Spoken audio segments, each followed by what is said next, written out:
Good afternoon, Skyfarers, far and wide. It is the final ARC World Tour qualifier for Granblue Fantasy versus Rising. This top 8 has a stunning lineup, including a new appearance for top 8, a hopeful for an ARC World Tour qualification, a return of a competitor.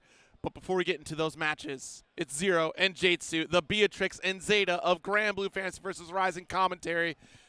How you feeling, Jaitsu? I'm doing good, man. I mean, we've seen so many of these high-octane matches, from Friday morning all the way to Sunday afternoon right now in beautiful CST. I mean, 411 entrants. Now we've whittled it down to this top 8, and there is a single Platinum qualifying spot left for the ARC World Tour, of course, coming up in late March in Seoul, South Korea. So, of course, a lot of folks, watching from here in the stands or, of course, overseas as well to try and see how that shakes up the point system as well. But let's take a look at this top 8, of course. In the winner's side, we're going to be seeing Blue Sky Guy versus Zippy and Kame's own Monarch versus Paid Actor. But who do we have in loser's, Zero? On loser's side, it's going to be Have a Nice Day, making another top 8 appearance. Certainly one of those all eyes on competitors, especially with those online performances we've been seeing lately. Yeah. Up against Paragon's own Koji Coco, already qualified. But actually, the storyline continues a little bit here because Koji knocked into losers by Satoshi, who's also on the loser side of things, so potential run back here. But also a big surprise in Elon, new 13, making a top 8 appearance for Granblue. Of course, a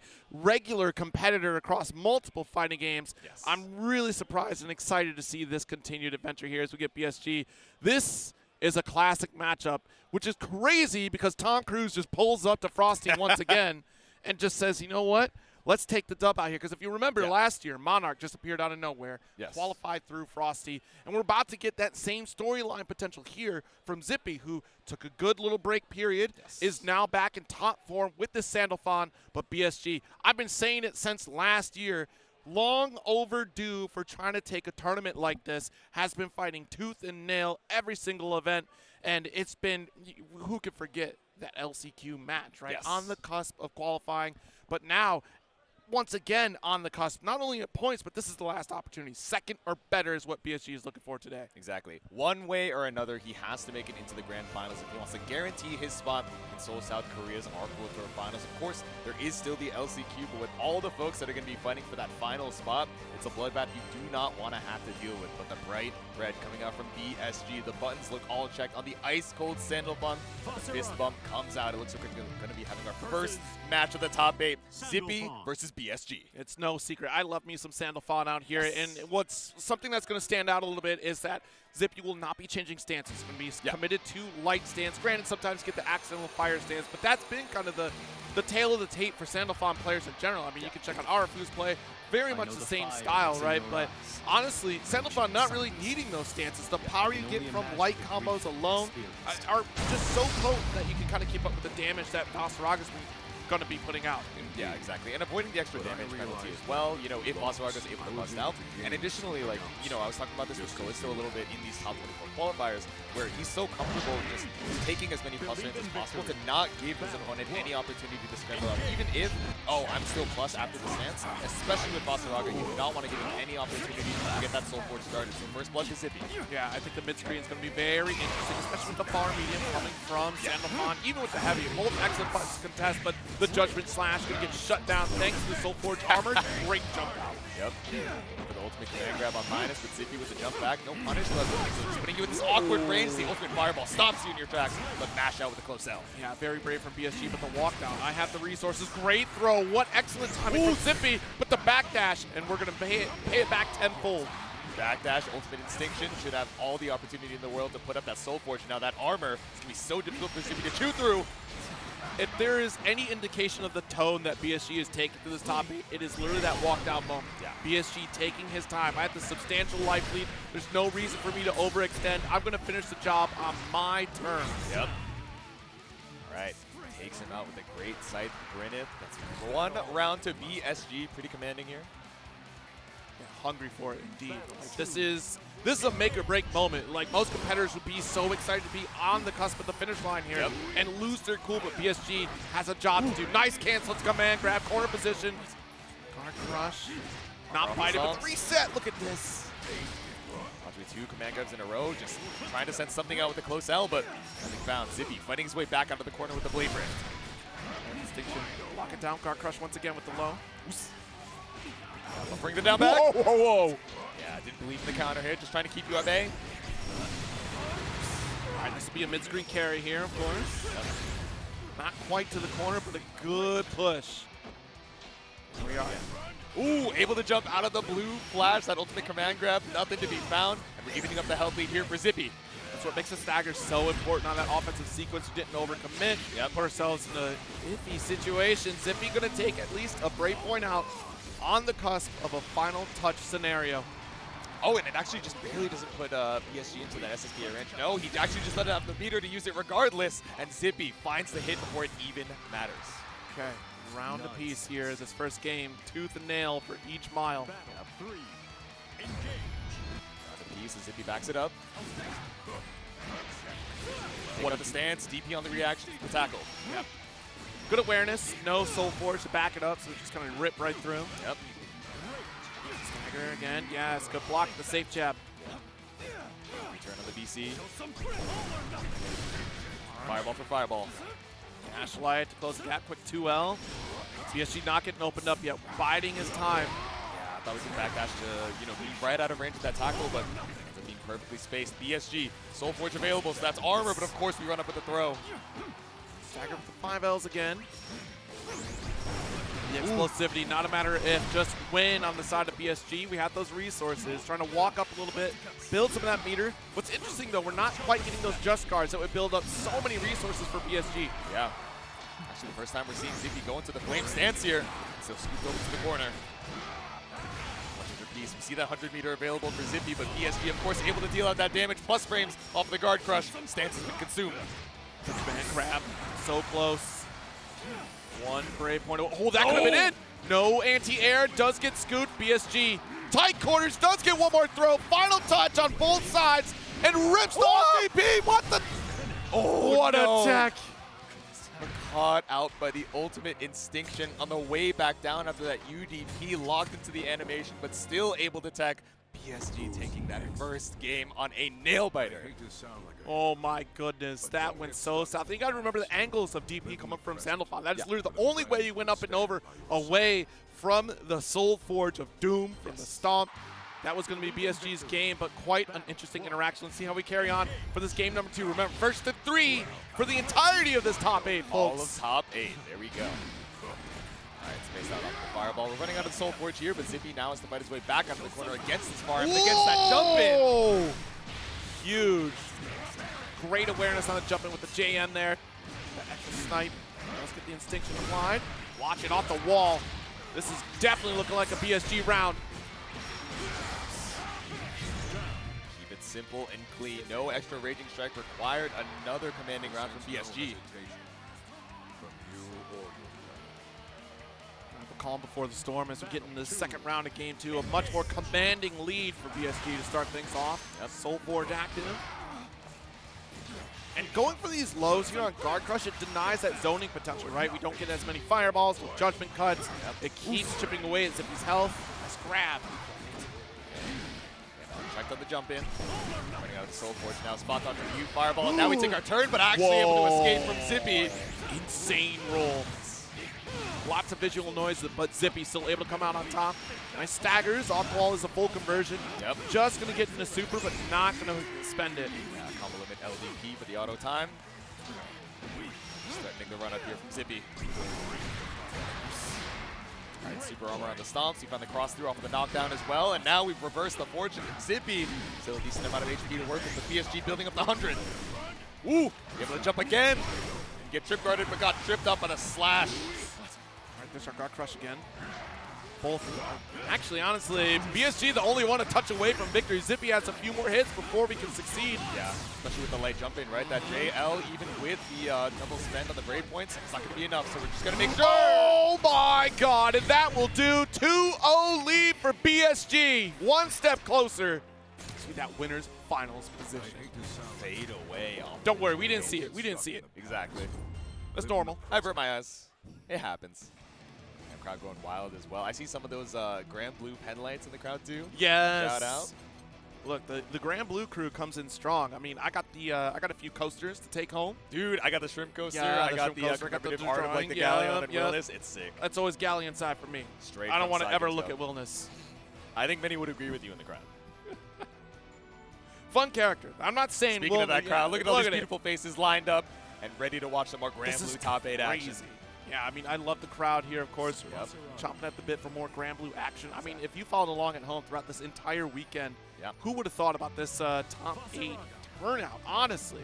We saw Zerom in the crowd there, not making it into this top 8 lineup. Of course, pretty deep in the point standings, but one prediction was that it was going to be Grand Finals, Koji, and Zerom. And then that would mean BSG has a lifeline to take third and then get auto-qual. But now the work is even harder because Koji's on loser's side. Exactly. And Zerom's just out. Yep, the guy who's auto-qualified does, already has a long path ahead of him just to try and make it into that Grand Final spot. Have to make it in on your own merit. Game number 3 here as we let the intros rock once more. We hovered the Catalina a little bit in the character select for Zippy, but back to Sanofon for this potential final game. Just as you have, I'm sure. Believe in victory. The velvety smooth voice of Pro ZE. Yeah, right. All right, 2 gems on the side of BSG in terms of score. And he's faced off the tackle. Now scooped into the corner once more. That's 5U. Now trying to escape the corner up against an armored BSG is terrifying. Zippy just holding down back and waiting for that 50 to come up, but get jumped in on the EX Fireball. That's literally about it. You are just waiting for your 50% to try to challenge out, or a good position for a far heavy so you can get that back special to push back in your mid screen. Yes. But Blue Sky Guy's in that perfect range where Vasaraga can just dominate with these heavies, these low enders off Savage Rampage. Yep. What do we do? Soul Forge down now. Nice. Ooh, max range with the 2L. And with the ult back special, we do get this wall carry. Yes. Not going to be quite up against the wall, but definitely very close. Now we slash out with the meaty far heavy. Oh, no, it whiffed! It's that max range. It gets a little tricky, especially with that 2L. The extended herb box, and even though it's supposed to be a clean confirm, instead BSG eating the super up against the corner, even a light confirm. Now with all of your BP drain, it's going to be lethal. Could even be a throw lethal moment too. All right, so 91%. Kind of expect the command grabs. We are going for these safe jabs for jump opportunity. Yes. Oh, now that we're chipped through, this command grab from Vasaraga would have been lethal, so Zippy fights back immediately. Well played. Great patience, too. Yeah. Like, the moment action stopped from Zippy, it was just, you're going to be minus eventually. Exactly. Because you are not going to activate Soul Forge in front of me. You have to commit to push me out of this corner. Yep. All right, run up with the EX Fireball, but BSG content to cross through. Good patience, but catches the jump out. Yeah. These slight delays on the 5L into 5M just to catch that free jump from Zippy. Ooh, thought a jump would come through. I mean, we're starting to cycle through it, right? We hit you low so many times. Yeah, we've done low. We've done a lot of command grab as well, so yeah, trying to see if we can catch that patient, but still content to down back. It's a dodge on the ultimate fireball, and again, a check with his 2L. Extend with this dash H, of course. Standard into install. Instinction doesn't fly through. Not active quite yet. Nice low. Life lead in favor of BSG. Space down on 668, and again, we're showing a lot of this command grab. Shooting away. Oh my goodness. All right, it's a decent trade for Zippy. You're supposed to fight your way back out of the corner, but you have the space to do so. 100 meter available for BSG. We're knocking on the doors of potential chip kill. All right, dash light. We're still okay. We're just trying to catch up. Just a couple brave points. BSG has 100 meter though. 100 meter, 1 BP to your name, and you still have that extra HP pool as Vasaraga. Oh my god, and the mashup of the 2L, it keeps on working on these slight delays from Zippy. Now BSG on set point. Battle 3. Engage.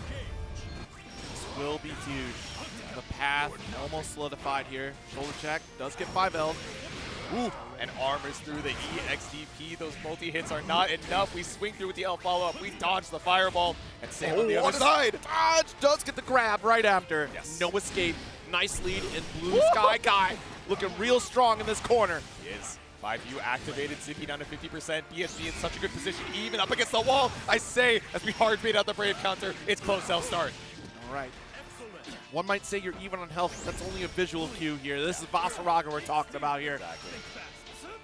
That armor is not just for show. 100 meter apiece, still so many Brave points. Are going to use it for counter hit BC, set up the armor. Distinction. Oh, we got the shoulder check. That's a big opportunity. Yeah, combo limit does get hit. We are in aerial state after that shoulder, so one touch. PSG does take the chip, does secure a winner's finals position. One step closer to qualifying. There we go. That 3-0 to put him into winners finals, and like we mentioned at the top of this, needs to get into grand finals, win or lose. Of course, I know the outcome he's looking for. He has one more set before he confirms that participation in the ARC World Tour finals. Yeah, exactly. And this is such a nail-biter of a lineup because there's so many players that have been in this position before, some strong competitors in varying spots across here. Next up, we are going to get Monarch. Speaking of those strong competitors, last year's champion of Frosty Faustings, Kame Zone. But man, just thinking about this matchup with BSG and just the pressure that adds on, hopefully we continue to that victory in grand finals because sometimes that excitement can overwhelm you in that type of position. You've made it to the threshold of the Invitational. Yes. What more work do I need to do? Why not just put a championship on your shelf? Let's see if that can happen. But Monarch and Paid Actor. Yeah. So this is going to be a fun one, and I'm sure one that BSG is going to have his eyes peeled on, not just because he's sitting in the front row of the stream queue, but because whoever he faces is going to be that last step, that last gatekeeper to the qualification. And of course, we know Monarch, right? Just tearing it up on the Matera, a master student of the game. We think of him just pulling out the death note, and he's like, all right, what player notes do I have for you? Apparently, I've been told there's rumors on the street. There's at least a couple players that there's only a single line. This gamer is a masher, but I'm sure there's a little bit more studying done for Paid Actor, right? This is a Northeast legend, some very good experience in the Melty scene as well, and of course, tearing it up on the Vera. Definitely had a lot of time on Catalina, but especially, I think within the past half a year or so has really been locking in on the Vera. Now that she's feeling a little bit better, with the Ultimate Luminiera and various other changes to Vera. So if you're BSG here, I can only imagine you're the biggest Paid Actor fan in the stands right now, aside from the rest of the Northeast homies cheering them on. You do not want to go to Matera as that last step to try and qualify. Look, I'm looking at both characters, and honestly, I would much rather fight Vera as well over Matera. I don't want to go through the bullet hell that is Matera, but even still, it's no surprise that Paid Actor swaps from Catalina to Vera. There's a lot of similarities in terms of those normals, being able to contest that mid-stream game. But one major flaw is that you don't have that projectile to help you kind of carry over to the full screen scenario. Maybe we see Paid Actor pull out Catalina. I don't expect that we see that at all. I don't think Paid Actor even pulled out Catalina throughout pools. But sticking with the Vera, have to be careful how you navigate. I'm not sure if we quite go for the transformation because of how locked down the aerial space is going to be from Monarch. Yeah. And I think I like that you bring up the meter options that we have from Vera. She's not someone that really has a bunch of jump scares that you're looking to react to, aside from maybe the 2 and 4 which can be that blessing and a curse, right? You're like, oh, I want to reaction check them and low check them so bad, but it's close and punishable if they end up blocking it. And the high, it's an auto time thing. It's not a mix-up, right? It's just checking their reaction. Now, can that be good against zoners? Yes. Is Monarch going to be looking for that as soon as you cross that 50-meter threshold? Yes. Do you also have Ultimate Luminiera as maybe a counter-zoning tool? Yes, but it can be quite slow. So I'm very curious to see if we're playing it patient or if we're really just going to bust out the gate here for the other side of our winners' top 8. Maison Monarch versus Paid Actor. Absolutely. Monarch, again, pretty well deep in the rankings here, but would still love a permanent seat. Yes. Nice clash. Oh, a little bit too far to get a pickup off of the butterfly. Just flying on through, and Paid Actor stays in. Yeah, very good. This is important. If Paid Actor can maintain this position, we're golden throughout the rest of the set. Exactly. Spend the ultimate early. Just really want to make sure we get a little extra damage on Monarch, putting you in that situation where it's, oh, I need to spend this Brave counter ASAP before I get chipped away. There it is.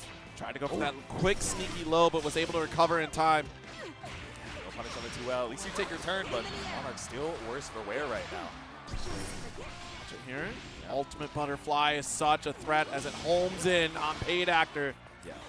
And I mean, this is a character with incredible ult skills, Matera, right? So we're not going to be seeing her waiting for that 100. As soon as we cross that 50, Ultimate Butterfly, the ultimate shots are just so good to keep Paid Actor locked down in the corner, but 2 and 4H actually catches the backdash with the far L after. Dash light. Let's see what the rhythm is here. Monarch wants none of it. Gets the mid screen anyways with that BC. Let's build up these resources with projectiles. There we go. And was such a big health lead before, but Monarch has all but chipped out Paid Actor, and off of the jump in, the trip guard on the way back down. Monarch takes round 1. See, that's what I was saying. Trying to take those aerial routes gets really tricky against Matera. You're going to get called out the quick recoveries here with that trip guard. It's very frustrating to try to navigate the space, but if you can keep your mental endurance, you should survive. Big jump in to start. Yeah, especially as a character like Mira, who before her install has no way to switch up her aerial momentum. So as soon as Monarch, as long as he's not committed to a very long duration action, a clean anti-air and a clean pickup off the butterfly detonation in the corner, this is so rough for Paid Actor. Monarch not one to usually spend super unless it's a guaranteed kill, so we back off and get the old butterfly setup. Oh! Caught you off with a great fall. Yeah, quick reaction for Paid Actor, very important. Yes. H, but it's not going to buy you the round just yet. Chipping away at the HP. Paid Actor, you can only block a few more specials, but the heavy wasn't enough. Let's do the ultimate version, but still not enough to get a full confirm Monarch. Yeah, we really tried to reach in for it as we mashed out the 5L, couldn't convert anything. Monarch, we are not looking at the notes, not after a dub like that. Are we really? Look at that. Look at that glorious crowd, too. We were saying it's the battle of Conmay and Paragon this weekend here. So we try to get one more competitor here. Obviously, both Conmay and Paragon have pretty well locked in positions this weekend. But why not get some more locked in? Game number 2 here is Paid Actor. It's a pretty aggressive start. So many staggers off the 6XLs, the 5Ls, to push Monarch up against the corner, but not afraid. We barely took any damage for it. And we want to take note of those just guards. Very important for Monarch here. It does build those resources. It gets a free reversal opportunity or just offensive zoning skill. Yeah, and we're able to dash under as well for the side swap too. Not quite up against the corner, but that's perfect. 2 and 4 H. Sniped out with the 2M. Threatening the space once again with butterflies. We keep whittling away at the health of Paid Actor. Stopping the forward movement with normals. Oh. Ooh, okay, doesn't quite punish the U butterfly set, so it's still tracking. Careful. The screen. The heavy to keep you at bay. Yep. 5L. Always going to be a great interrupt tool. Oos.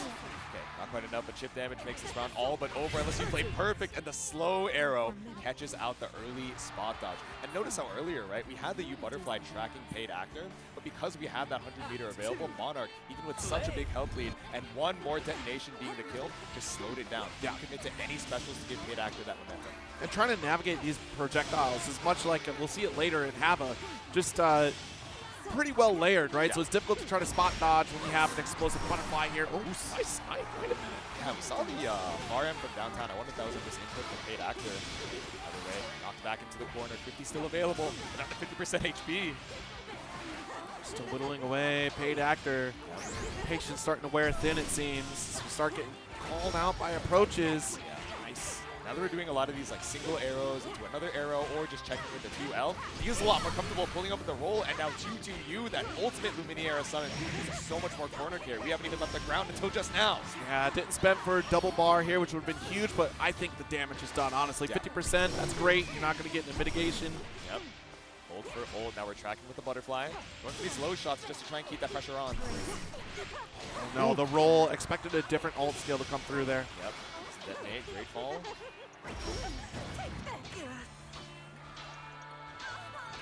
Pressure again, but it's so difficult to challenge after the 6XL there because you're going for a 5L right after, but the jump in, Paid Actor finds a way. The whiff on the 2U was crucial there. Paid Actor able to weather the storm until one crucial mistake from Monarch. Just based on the 6XM, the immediate challenge, that 2 and 4 Age again. Not the, it's one of these bust-out moves that we're using to try and react to Monarch, looking for these butterflies and these balls. 50% lead, Luminaria keeping you thinking. There's the brave counter that Paid Actor was looking for. Woo! Calls out the DP attempt. Massive damage opportunity, and frankly, we have enough resources. This should be a round. And that's the first time we tried to bust out with the UDP. We've seen a couple of these brave counters already from Monarch, but the single time we finally feel the pressure up against the corner, Paid Actor ready to punish. It's one apiece. But Catalina is a sophisticated woman, untainted With by the crowd desire. excited to see what comes up next because, again, this is such a storied top 8. Yeah. It's very crucial. Oh, no, Paid Actor trying to see the notes. Hold on. Yeah, right. They're like checking over at the notebook. They're like, all right, did you call me a masher in that notebook? Be so for real. Just let me know. Yeah. I can take it. Big boy, just let me know. I'm preparing to tweet longer, but it's not about you, I swear. Exactly, yeah. Google Doc in progress. Oops. Oh, nice. Dash like challenge. Yeah. Triple dash light. Oh, you want to match so bad. See, already 2 Brave counters out of the way. Oh, what a shot. Yeah, just barely stopped the 2-4H. If we can keep this distance, spending 2 Brave counters has been pretty well worth it. Yeah. All right, sets the butterfly. Now we're being very proactive with a lot of these arrows, right? Monarch just swapping back and forth between leaving these big gaps, but you have no more BP. You spend the double Brave counter and not able to spot dodge in time. Paid actor taking 60% of your life off this one hit. You know, silver lining, you didn't have 100 meter for this combat, so think of this. That's true. You get one more chance to live, one more chance to match that 2L out. All right, no shots. We don't proc the butterfly. Fade away. Yeah, paid actor doesn't need to press the issue here. Yep. It's a good life lead, plenty of time. Cross the loose, 2-4H. Gotta be careful as well. At this 0 BP situation, a YOLO EXDP from paid actor is lethal. Oh, and so is the bait on the throw. Backdash 2, and Monarch brings that round back from the brink of defeat. So close and yet so far. That's the thing. Monarch has been in this position before where, you know what, I'm out of Brave points. I can still counter zone my opponent. Yeah. All right, jump it's clean. Might have been a little too high for a confirm, so instead just looking for strike throw. Monarch busts back out. So set up another butterfly here, buying some time as we try to chip away. The mental endurance, Monarch, the one to look out for in this bracket here, because again, able to stand the test of time at last year's Frosty. Yep. I feel like had the most timeouts out of the top 8s, honestly. He's fine with these long rounds, right? Oof. Him and Elon just forging the fires of Granblue. If anything, this one is so much slower. He has so much more time to think. I'm saying this as Bait Actor knocking on the doors, and again baits out the throw. Just leaving the ground now for corner combo routing. Watch out for these resources from Monarch. Yep. Keeping things smothered with Luminaria. Set up at the 2M interrupt. Crash out. Might have been a little bit too far for SBA, so instead just going for that ultimate arrow knockdown. You Butterfly is tracking, and we're trying to build up that 50 off of the refund. Drawing the line there with the 5L, so any forward approach. Trying to force a jump. Oh, Butterfly keeps you locked. We're trying to chip away.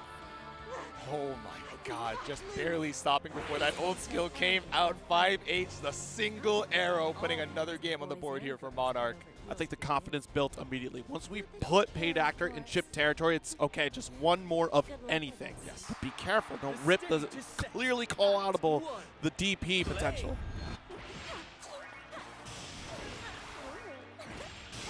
Let's get Butterfly to chip away again. Yep. Deny. We saw the back special try to activate that. Alright, so many of these great falls. Doing it right after the butterfly allows you to have that coverage right in front if you try and bust out with a 6XM or 2-4H, but paid actor spends that brave point right back. No throw baited. Not even 2H. That was a brave neutral jump right there. Yeah. Ooh. Across the room. Alright, little spot dodge action. There you go. Finds the ultimate thrust, but no pickup off the 2U. We left some damage on the table here. Walk it down. Ooh, interesting. Ooh, no, again, that 5H just stopping the ult skill startup. Let's try to draw a line with 5L again. No high shot. Attempt. Yeah. Watch it. Keep chipping away, and that's fine. Monarch back against the wall. Paid actor trying to find an opening. That could have been a big opening for Monarch right there with an arrow blockable, but unfortunately we landed in time. Does get the escape thanks to that interaction. Block the butterfly off of the jump in. Paid actor. You can only block a couple more specials, and with 20 seconds left on the clock, you have to do something crazy. And not able to spot dodge in time. It's set point. Monarch, BSG waiting with bated breaths. He does not want to run into the Matera in this winner's finals. Paid actor. Can you tie the rounds back up? Ooh, playing a shot to start things off. Full screen position. Monarch will absolutely take that. Rainfall, good shot. Yep. Ooh. Yeah, the fadeaway shot catches out the 2-4H. Paid actor trying to advance. Bounce back up. Yeah, even if it actually doesn't, open up the guard, just trying to get a little bit of that space, also avoid some of those low shots. Works out for paid actor. It's worth the cooldown. Yeah, this life lead. The stress starts to build up at this point, right? You have 50% life lead. Monarch is chilling, just firing away. Paid actor no projectile to challenge, has all these resources where he could quickly close the gap against any other character. Ooh. Oh my god, the Great Fall stops the 2-1 for you. Trying to bust out. You have 50 more meter available, but you're trying to navigate this bullet hell. It's a heaven situation for Monarch. You're still waiting for that 50 to come up, but you're not even afraid of that 2-1 for you. Honestly, from Paid Actor, on the way back down, we catch you with the 2M, and Monarch secures his spot in Winners Finals. So it's BSG and Monarch in Winners Finals, and this is going to be a nutty return to form. If Monarch advances, trying to retain the Frosty Faustings title or the hungry BSG, solidifying his ARC World Tour position. Time will tell, but let's not knock out Paid Actor quite yet. Still a strong performance ahead potentially. I mean, look, you got a solid lineup in the war of the losers at the bottom half of this top 8 bracket here. There we go. And speaking of that loser side, first up, we're going to be seeing a very fun matchup. So we kind of talked about it at the beginning of the block, right? We have excellent character variety in this top 8. We've already seen 4 unique characters between Vasaraga, Sandalphon, Mitera, and Vera. And now down here in the loser side, our first match is going to be Elon New 13 versus Satoshi XVIII, which means we get Henry versus Lowain. I'm looking at you guys in chat. How many times have you seen this matchup? Because I can definitely count it on one hand, if not. Like, if I can count any at all. This is wild to run into an Henry that isn't Redeemer, right? Like, that's the front of my, like, oh yeah, that's about it, really. And Curry every now and again. Exactly. But yeah, having an Henry at this level of play is going to be really fascinating to see. But Satoshi, this is an underdog story if I ever see one. Not only did we take down Koji Coco to put in the losers, we also took down Elsa, denying her spot at an attempt to qualify once again. Satoshi's best performance to date. Has done well in online brackets, but this is the one to do well at. And Satoshi, I'm sure, would be all too happy to lock into position at ARC World Tour Finals. We'll see if that can happen today. But Elon, of course, story competitor, as you mentioned, right? Blaze Blue competitor, that's the namesake, right? This is going to be a wild ride. Lowain has been an absolute terror to the point that Totoro has switched to Lowain. And some folks do believe top 1. And honestly, with the skill set, this character's looking kind of nutty, especially when you think about Sammy and Tony shenanigans. Alt wheel is definitely a tool of all time, especially when you get interrupted. It's very good. And it still comes through. It's like the best trade in the game, man. It is so good.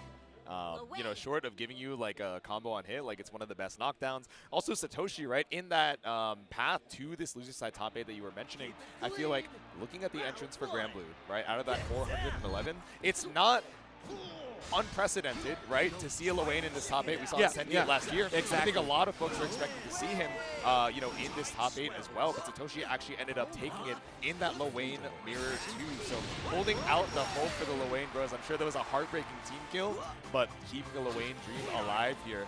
Button check and make sure everything is all good. We head into our first side match.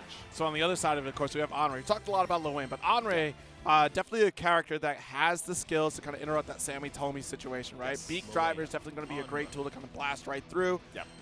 There's also the fact that we do have Parry to kind of help us out here. Both characters, same principle kind of applies. Henry can be a little bit more potent. We see Elon do quite often the install super and utilize that to extend combos or even just kind of help keep some of our hits safe. So there's definitely going to be quite a dance of resources out here, especially when you talk about the reach that Henry is capable of having. I mean, it's so tricky, right? We think about how can you do well into Lowain. One of the big things is, do you have a special or a normal that can go through Sammy, Tommy, and also reach Lowain, right? Now we're just parrying through, gets grabbed on the way back. Satoshi gets grabbed again. Staggered, late tech. So still going to receive some damage. Just that alt wheel. They're going to be smothered by missiles. There we go. Catbot with the pickup. It's the 3v1 going on right now. Good air-to-air. I'm blasting with that Beak Driver, like I said, through Sammy and Tomy, spending the ult to get a little bit more damage. Nice. Yeah, I caught you looking for the throw tech there with the plus on block dive kick, but definitely plus on hit here as you bring it to the corner. Okay, watch. HPA. Nice. Does the jump. No, coming to overhead. but not quite the kill. So tricky to navigate, does get parried. Nice extension to push out a corner. Yeah. It's a really annoying character to have to deal with on defense on both sides, right? Ult straight bro wheel and the parry. Meanwhile, Andre has the parry and so many air options as well. The 6-6H behind the back stops you from that install. Yep. Excellent guard button check here. And Elon using that install, but didn't even get to activate a single strike from it. Satoshi so quick on defense. Backing off here as we get Catbot trying to challenge. Could only wipe out so many of those projectiles. Yep.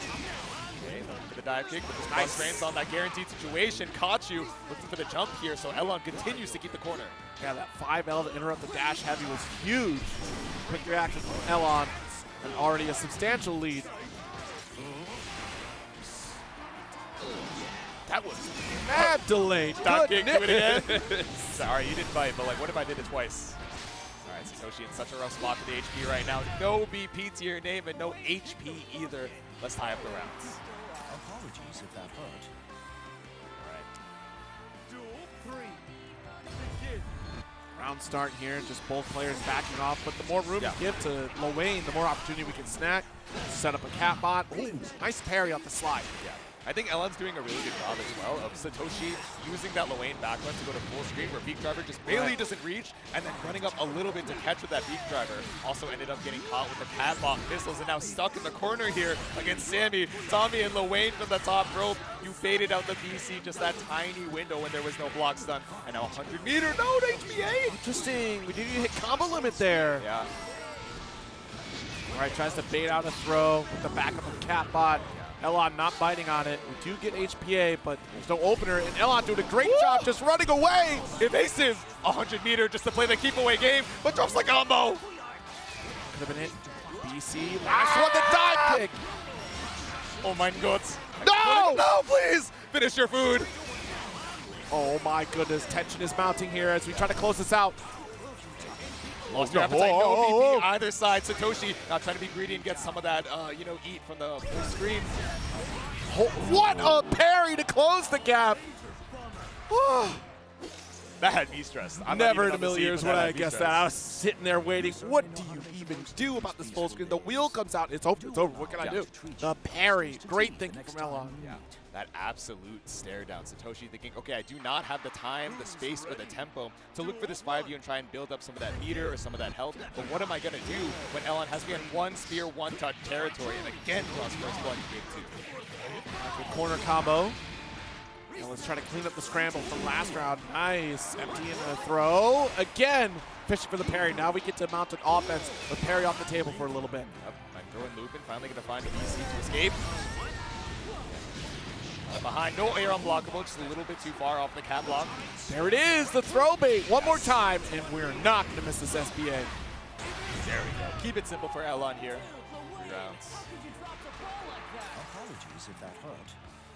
Red corner is triumph. Pondering the next round, how we can close this out. Ooh, yeah, off of the walk back, still able to reach that last frame of the 2U. I would have thought you were good too. Unbelievable. All right, Chase doesn't even get the air unblockable. Yeah, we go for the air parry instead just to catch that run up. You caught Sammy, you caught Tommy, and Lowain gets caught by that second spear. Oh, these parries are nuts from Elon right now. Shining spear once more. Got the recovery, reset for super install. 7 swords. Ooh, actually poked out here for the 5L. It's a clean hit on that ultimate awesome sauce too. We're going to the corner. Good call the homie. Nice block of BC. The second one even. God. Elon wants out. Yeah, really doesn't want to give Satoshi any opportunity to fight back because that chip damage scenario is so the wrong tricky way. behind the back. No! Yeah, that was tough. Whoa! Great counter baited, and again the clean hit on the ultimate awesome sauce. Satoshi ties up the rounds. Impressive strength. Way to make do with the awkward situation. Yeah. We were meant to keep the west side of the screen. We couldn't quite wait long enough for Elon to get to that opposite side, or it was just a character flip not happening in time. We had to press at some point with that heavy, but still, Satoshi not going to fall for the scramble. Ooh. All right, trying to poke out off of that dive kick with 5L. Just does not reach. It's not high enough, but finds a throw. Block the BC. Awesome sauce from Carry. Yeah, full self-starter, so it's not a lot of damage, but we just want to put Elon up against this corner. Again, baiting for some of these BCs. BC away. Catbot being relentless with the slide into the DMs of Dash M. This There conflict we go. 6-6M, the single Raging Strike, and now a game up for Satoshi. But we are gurus in the language of love. Elon already donning a Frosty Faustings medal, wants to grab another. Said one's not enough. I'm used to having a few more. Ooh, nice. There's a thrust, full screen. Yep. All right, brave counter, set the Catbot. Missiles were fine to just super jump back, super jump back. Spear. And the bro wheel actually stops the spear as well, finally. Setting up the laser, Nice. but actually lands in time. The parry, whoa! Does get scooped up. I think we just missed the active frames with Dash Light there. Oos. Okay, get the dive, and the 7 swords are set. Get the turnip as well, you can't be mashing. 5 more swords. 4-3. Oh, jeez, such a brave mash right there. Try to get the 5L anti-air. Oh. And on the final sword, that's the one to seal it. All mids, all throw baits, and finally Satoshi bites. Duel 2. Begin. Next round, though. Interesting. Try to go for big swing. Yep. Parry not going to work. Satoshi onto it. Alright. Try to confirm. Oh, caught with the overhead as well. Watch a BC out. Blocks the dive kick. Still our turn. We tried to get cheeky with that low, but big driver. Ooh, whip punish. Yeah, caught the buzz as well. And slide under the spear. And slide under with the dash through as well. Caught you out of the skies. Oh my god, see? The snipes on big driver. It's going to take out Sammy, Tony. Yeah, And it's then so also spaced out, but when you're up against the wall, right, bro wheel becomes even faster because that travel time is even less of a factor. Exactly. Satoshi bringing you to the corner in one touch and one throw. One game apiece, one round apiece. Quick salad. Blue corner is Right, still a nail biter of a set. Satoshi begin. looking to close this one out again to take the lead. Double jump. Great approach here from Satoshi. The double parry. Yo. Thought we would get hit by something on the way back down. Maybe thought we would land into the cat missiles as Ah. well and baiting for that, but either way. Launcher. Not enough to get super. Ooh. Okay, able to confirm the kill off of the airborne as well. Actually, not missing any brave Reset points. there. Yeah, we should be okay. No, we're not. Oh my. The moment I saw that last pip, I said, actually, we're not. We're dead. I saw the full brave points, man. I was like, I know this super does like best in class damage, but I was not a believer. We got production in the back going off with the Loane cheer. They're loving it here They're for going Satoshi. Funny enough, there is actually 3 of them as well. They could be Sammy, Tommy, and Loane if they really wanted to. I'll let them decide who to. Ooh, body splash. The shimmy into the slide. Are you kidding me? There we go, the back run. Well set. And we bust back out. Oh, we got caught by the blazer. Yeah, full screen dive kick, just getting stopped by Catbot. Satoshi is cooking right now. Wait a minute. Might be extending the life of the best performance I've seen Satoshi put on so far. Wake up, HPA. All right, we've been a little tricky on the reaction so far. He learned. No way. No way. Satoshi unlocking every chakra level to advance so far. One more round. The champagne popper pulling up and anti-airing you straight out of the skies. That's an insane adjustment. We've seen Elon try to avoid. You can't escape. It's inevitable. Yep. Sammy, Tommy coming in. Look at this. Called out the parry. You see this? Yep. Real-time Back it up. adjustments from Satoshi. Exactly. For the crossing to try and bait that parry, that defensive reaction as we're taking to the skies, but right here, 50% left for Satoshi. Missed the BC. Great call out from Elon. Elon round if I ever saw one here with the super to back it up. Keep it simple. A little extra damage after draining that BP, but still set point Satoshi.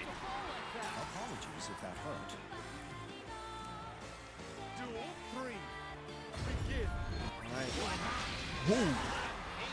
He got called out by the beat driver. Yep. Good tech. Ooh. Again, every time. Elon falling for that shimmy. great 2U to call it out. Here's a wonderful throw. Yeah, just looking at Tommy at the top of the screen. Gotta look for Luane, though. Ultimate Bro Wheel stops that charge spear. No! Very fortunate we did not get the parry, but the right idea from Elon. Yep. Ooh. Calling the spinning spear. Satoshi on notice, still trying to jab out. All right, trying to spend all of these BP. Nothing left. Again! All right, but you don't have meter, so you have to make the most of this combo, which it should be enough, and we do succeed. A quick snack as we head one step closer. Ooh, Satoshi, what is going on? This is the run of a lifetime for Satoshi right now, making it into the losers quarters. 3-1 over Elon New. It's still an absolutely stellar performance. The Onray rep at a solid 7th place here at a 400+ entrance at Frosty Faustings. It's really great to see this run from Elon here. Really surprised to see how far we've come, but Elon really putting in a ton of work on Onray to get to this point here. Again, that's going to be points for ARC World Tour Finals, but unfortunately not crossing the threshold of qualification. Satoshi's still a hopeful to advance there, but long road ahead of us here. And in fact, you got one more person potentially in your way. Either Have a Nice Day or Koji Coco. Have a Nice Day was a favorite at ARC World Tour LCQ to try to make that last qualification. Has always done extremely well online. And if I'm not mistaken, that was one of Hava's first offline appearances. Yeah. Still very early on regardless. Did extremely well, but did not make it to the final cut. But here, we're still seeing that consistency come through. A very dive kick heavy Beelzebub compared to other Beelzebubs we've seen thus far. If you've been watching Paragon, or even the last Comic Clash, actually, Hava has been on a tear.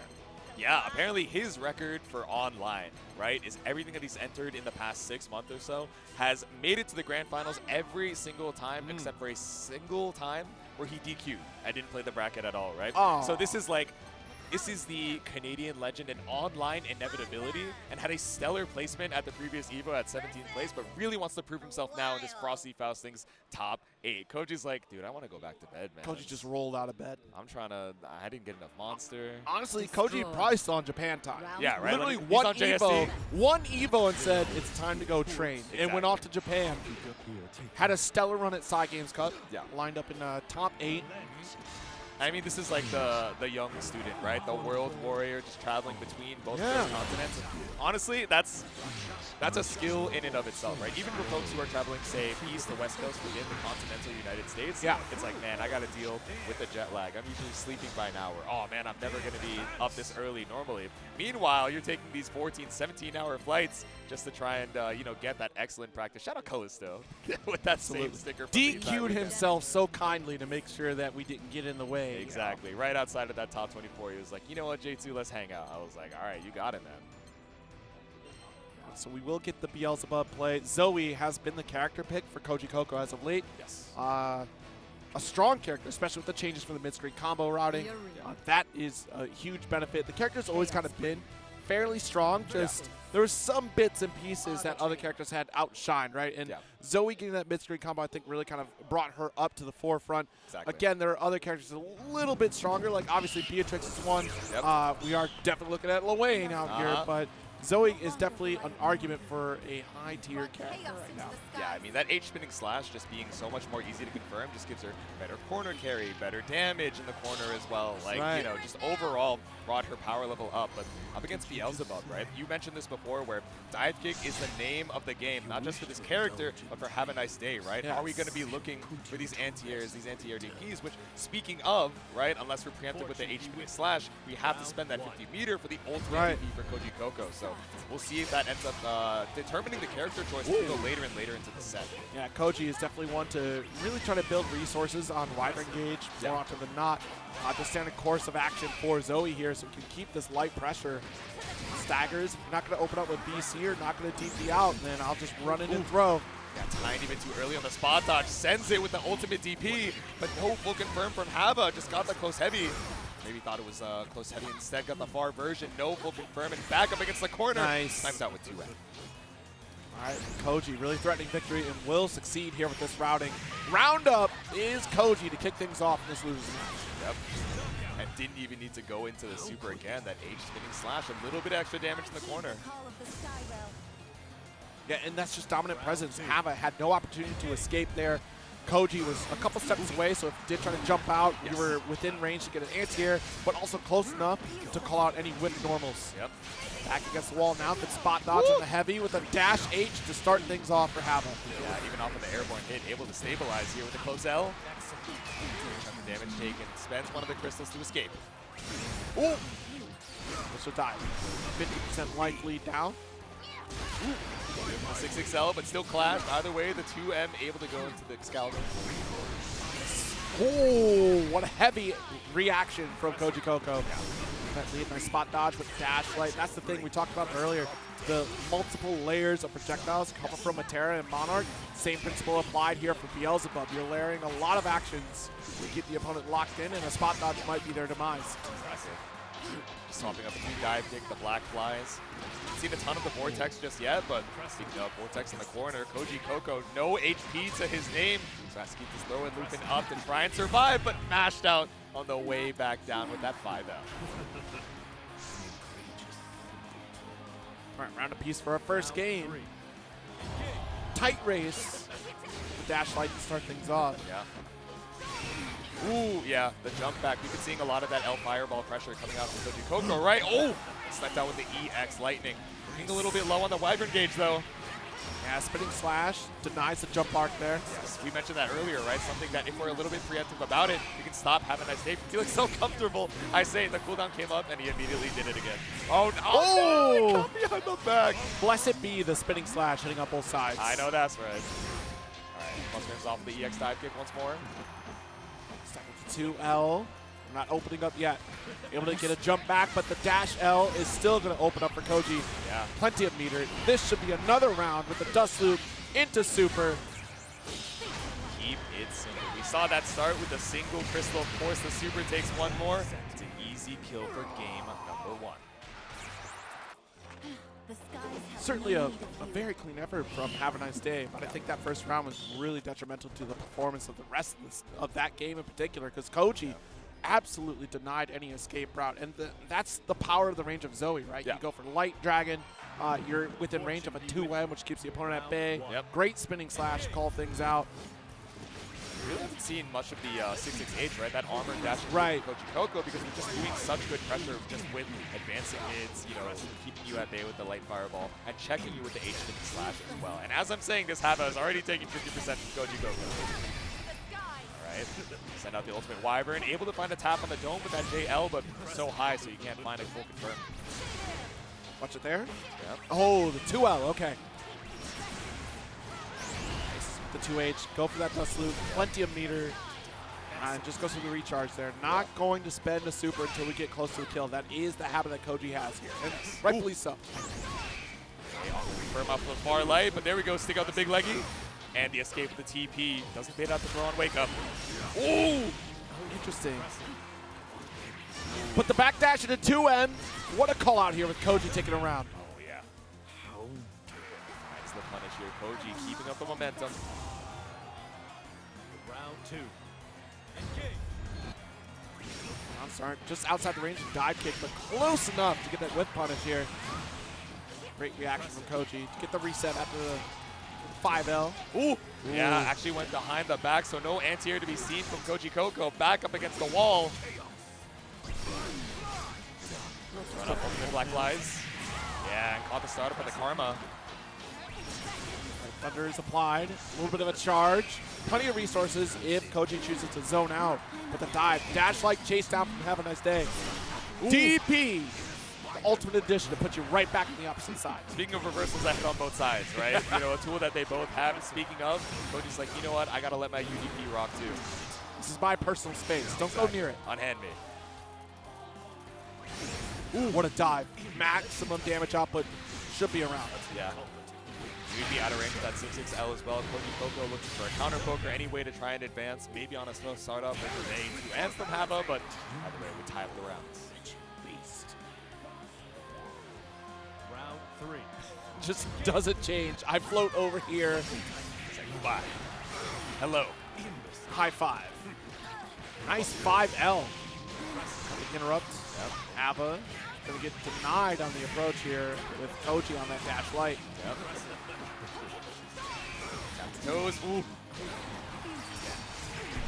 And again, these early spot dodges getting you caught up on the second hit of that Black Flies. And again, the counter hit from Have a Nice Day, 50 meters still available. And all of these brave points, the base damage of the Raging Strike just keeps that combo going. And Close Heavy ties up the set.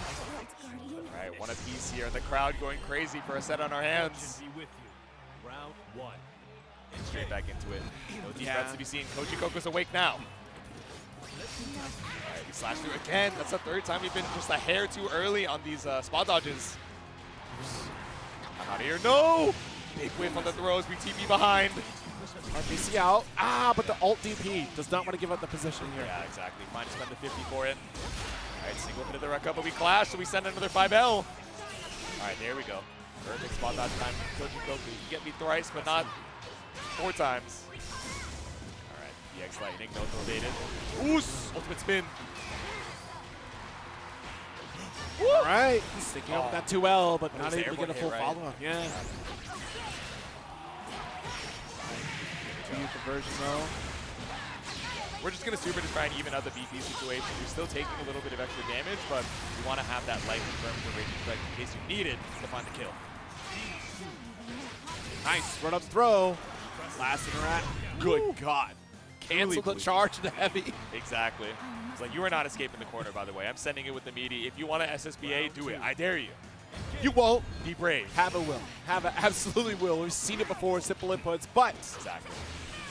it's yet to be seen throughout this set. That situation, not the case. Now we're knocking on the doors with the 6XL. I thought I saw the startup of a throw, but have it with the patience. Ooh, spinning slash from downtown actually caught. Flash, yeah, good tag. Ooh, ready for the teleport. Yeah, nice 5L. Yeah, now ready for the confirm. Speaking of 5L, have after the TP catches up. Watch it. Ooh! Trying to throw bait, but instead that UDP catches you out of the sky. Run up, too deep of a run from Koji. Hava can send it home. Yep. Has 50 meter. Better spend that meter, Hava. There it is. Yeah, there we go. Round is not yours. Ooh, ultimate spin. But I agree with the ultimate spin. Put you in the one touch, and that 2M catches out the throw with. Even on both sides, on the games, on the rounds, and how are we going to start this one off? I think if we were close enough to get another Raging Chain into that combo, it should have been able to finish the job. Yeah, just the base damage of that Raging Strike does so much. Exactly. BC away.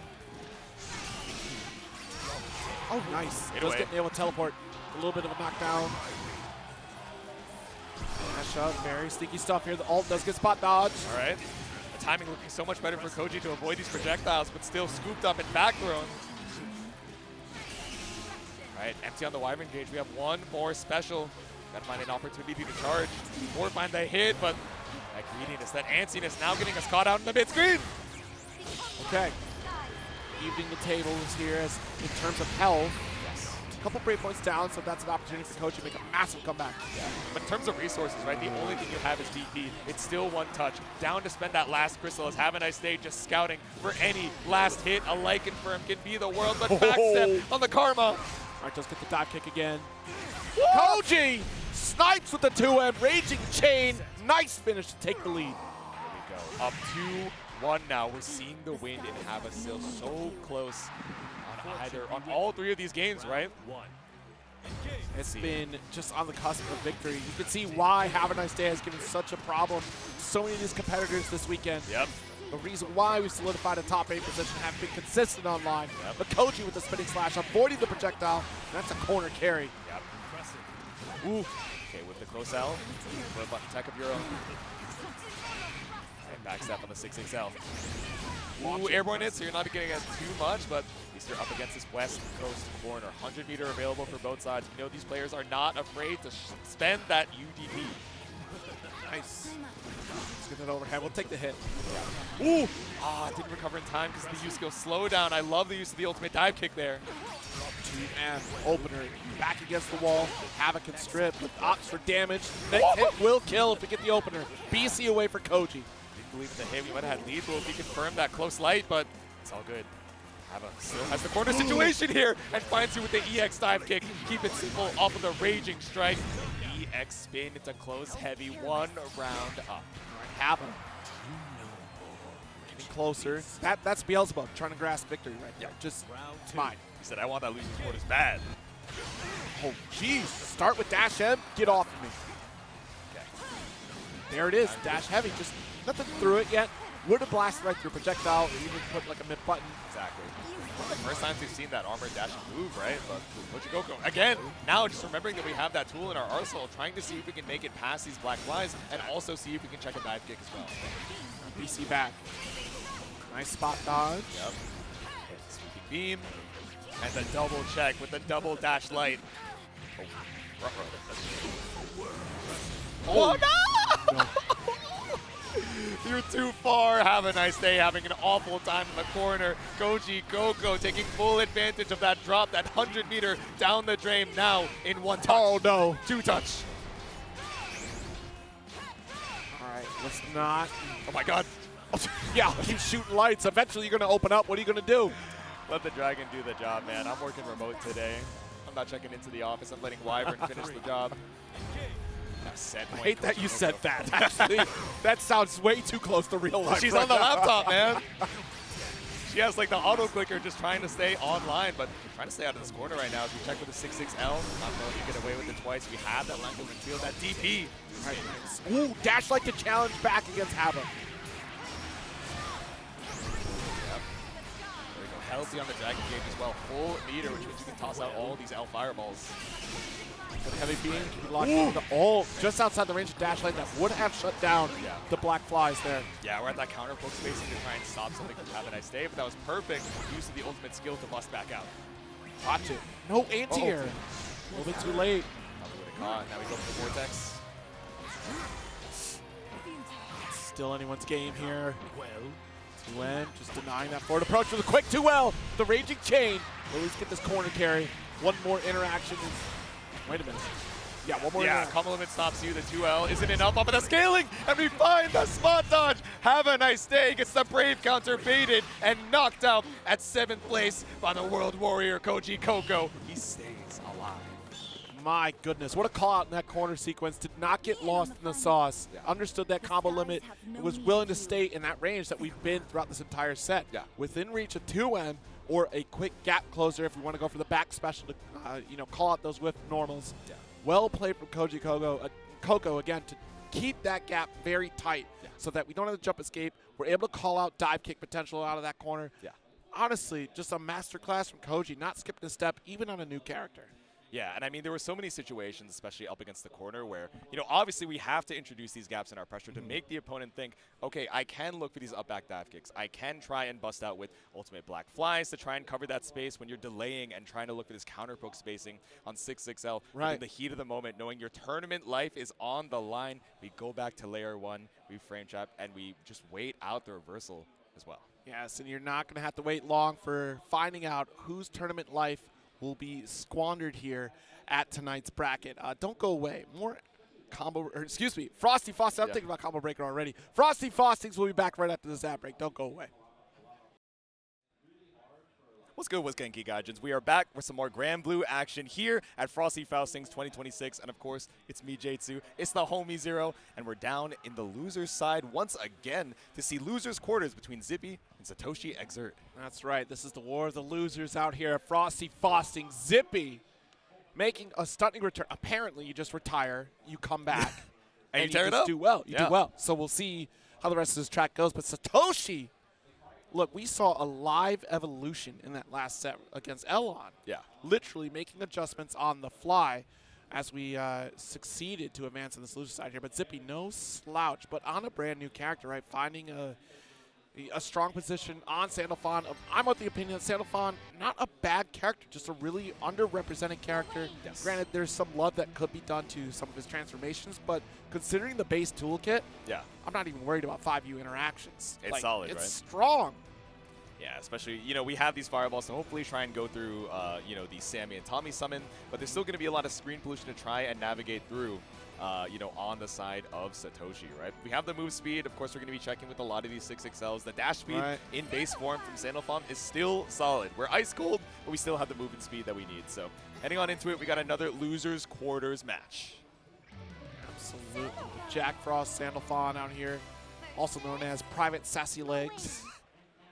I've heard this name on the streets. It's true. Yes, reporting for duty. I've seen that far L. And we're just snacking out here with Luane. Yeah. Yeah, this is going to be quite a treat. Just such an outstanding run for Satoshi, considering like the online performance. And here we are at Frosty Faustings proper, making a name for ourselves with quite the pedigree of competitors ahead of us here if we still make this advance. But the first obstacle begins here. Zippy, former ARC World Tour qualified competitor. We've knocked out a couple before. Can we take down another god? Exactly. Satoshi trying to make a name for themselves in that way, but just checking with the 6XL, it was a very slow start, just content to down back here. Late tech, we got a BC out. We're doing a dash light. Sammy told me with a parry, I'm covering the homies. Exactly. Said, I have enough space to look for this parry. I know you want to try and challenge on the summon before they can make their way over. But finds the throw. See, giving a wide berth right now. Alt wheel gets denied by an alt fireball. Well timed from Zippy. There we go. Ended up lining up super well when they were all on top of each other, so caught all three. Ooh! Back on, you were just a pixel too far. Now off the clean hit, we get the side swap off ultimate awesome sauce. Alright, we tapping the toes. No BC to be baited until so late into the string. Let's see it. Run up cap off before anything procs. Touch away.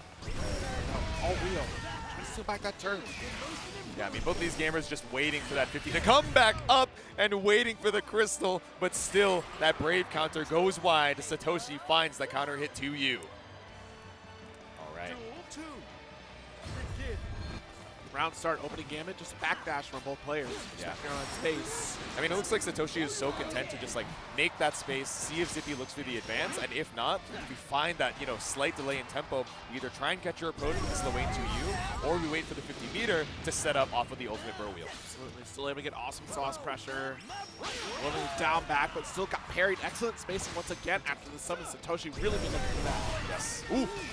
I love that Zippy is saving 50 meter to call out the alt wheel. Like, it's on reaction every time. It's like, it's the contingency plan, right? And especially when we're ahead in the meter situation, it's at least one less jump scare that we have to worry about. Ooh. Ken is parried. Oh, no. The ultimate fireball is not going to save you from being throw baited. EX awesome sauce, but that's not to confirm that you need. Zippy finds the punish. It's not going to be coast to coast just yet, but quite a bit of corner carry for Sandalphon.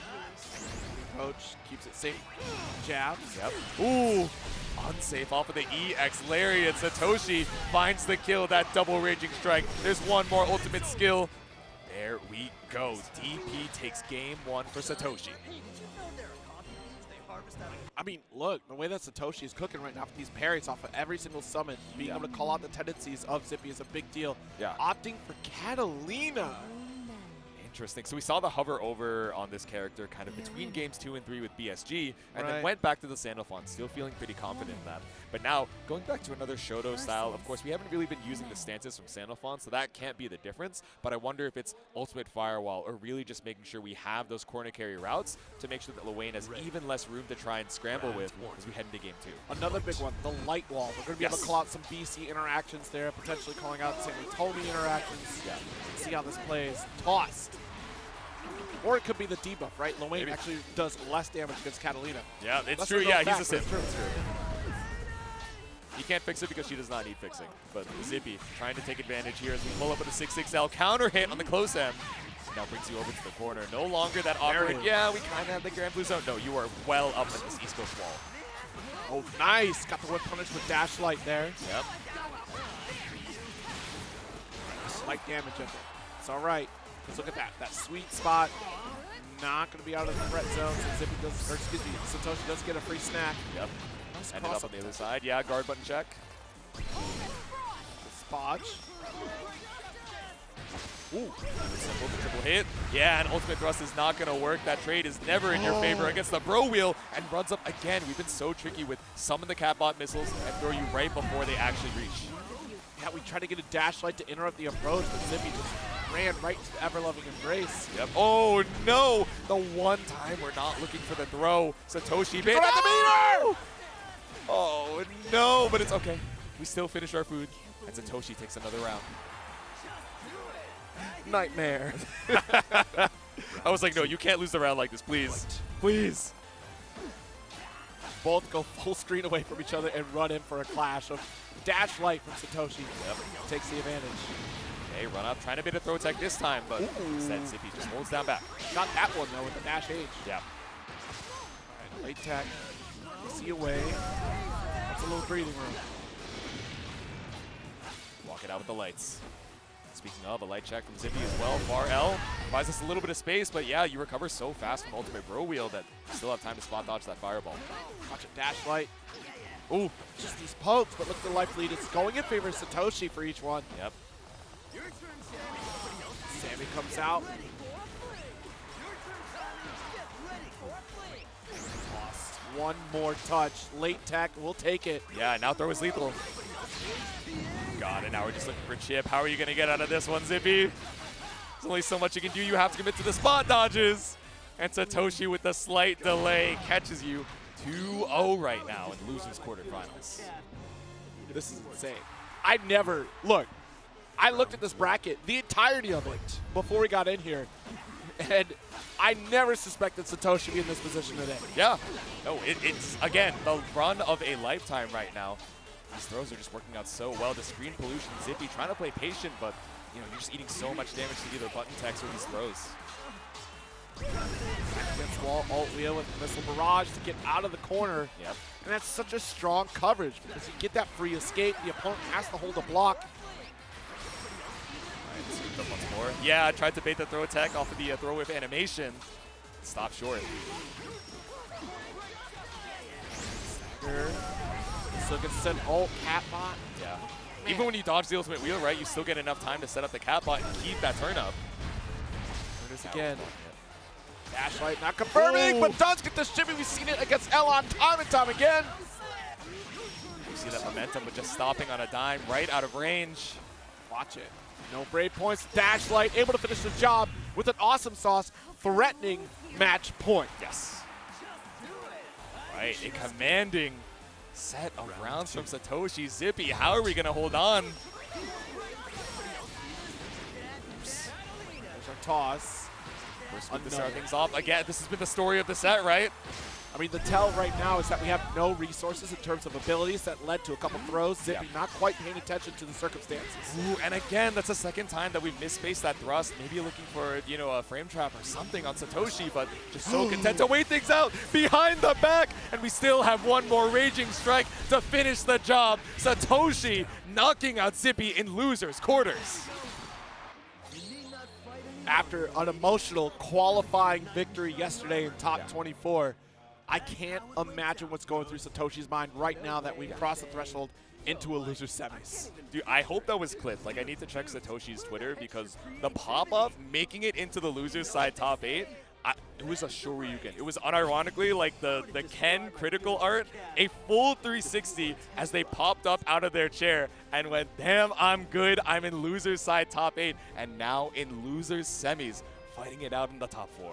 My goodness. Yeah, so quite a feat here from Satoshi, putting themselves at least pretty high up in the listings, not breaking into qualification, but this is a story to remember. Yeah. This is a starting point for Satoshi, if anything, because it is kicking off. Essentially, I know it's the end of Arc World Tour, but it is the beginning of the fighting game tournament season. Yes. As we head into the next potential Arc World Tour, maybe. Yeah. We'll see what happens, but it's a great start as we head into further competition. As Satoshi, I'm sure, will not be stopping here. Paid actor versus Koji Coco coming up next. Yeah, we got to find a foe for Satoshi in that losers semis and now fighting it out. Like you said, it's going to be Vera versus, so I keep thinking Belial, right? But we've been seeing a lot of Zoe in the run from Koji Coco, and I think we've seen a little bit of both over this weekend. But I wonder if we're going to go full Zoe for this top 8. I think that would be super fun to see. Yeah, I think it's really going to be matchup dependent here. I think this is one that we'll feel comfortable going with the Zoe. It's interesting if you look back how Koji Coco felt after the nerfs of Belial, that he wasn't quite feeling it. I think every Belial player was like, I'm not playing Belial ever again. Yeah, like, this I'm is good. not that good. But really, Belial, despite getting nerfed, is still a very effective character. Yes. And that has been the case here for Koji Coco, who brings it back into the arsenal. But Zoe, again, just having those buffs into this patch really makes her much more viable. We're still not seeing a ton of Zoe players, but Koji is really making a case for how much potential that she has. Yeah, exactly. In the online scene, we see Sin tearing it up with the Zoe as well, and now Koji on the offline, just trying to make a name for our favorite Dragon Knight.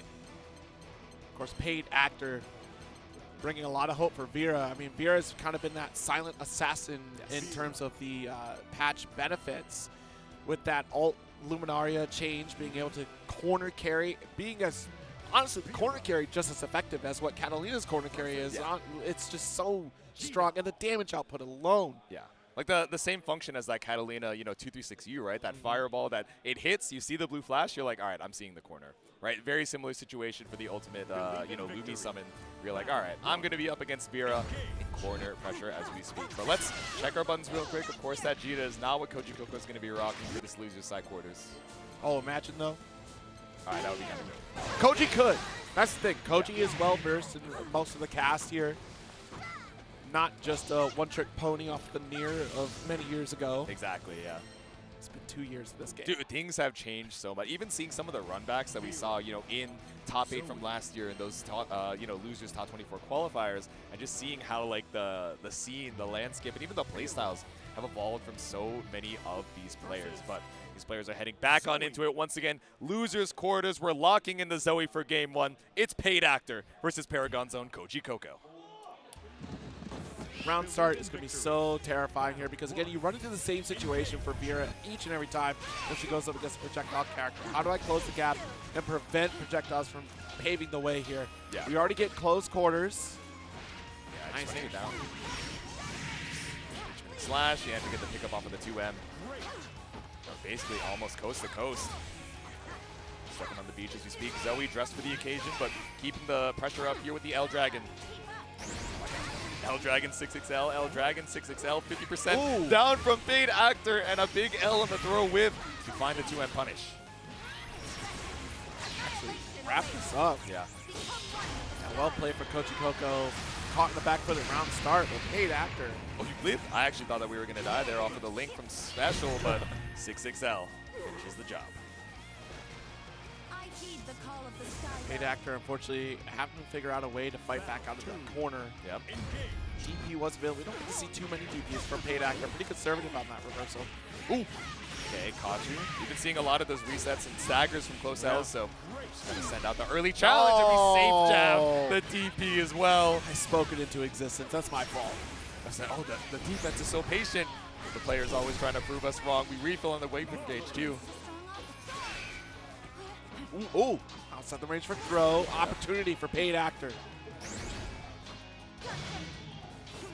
caught you with the multi-slashes. Damn, and the slight walk back. It didn't quite whip punish the 2M, but caught you afterwards.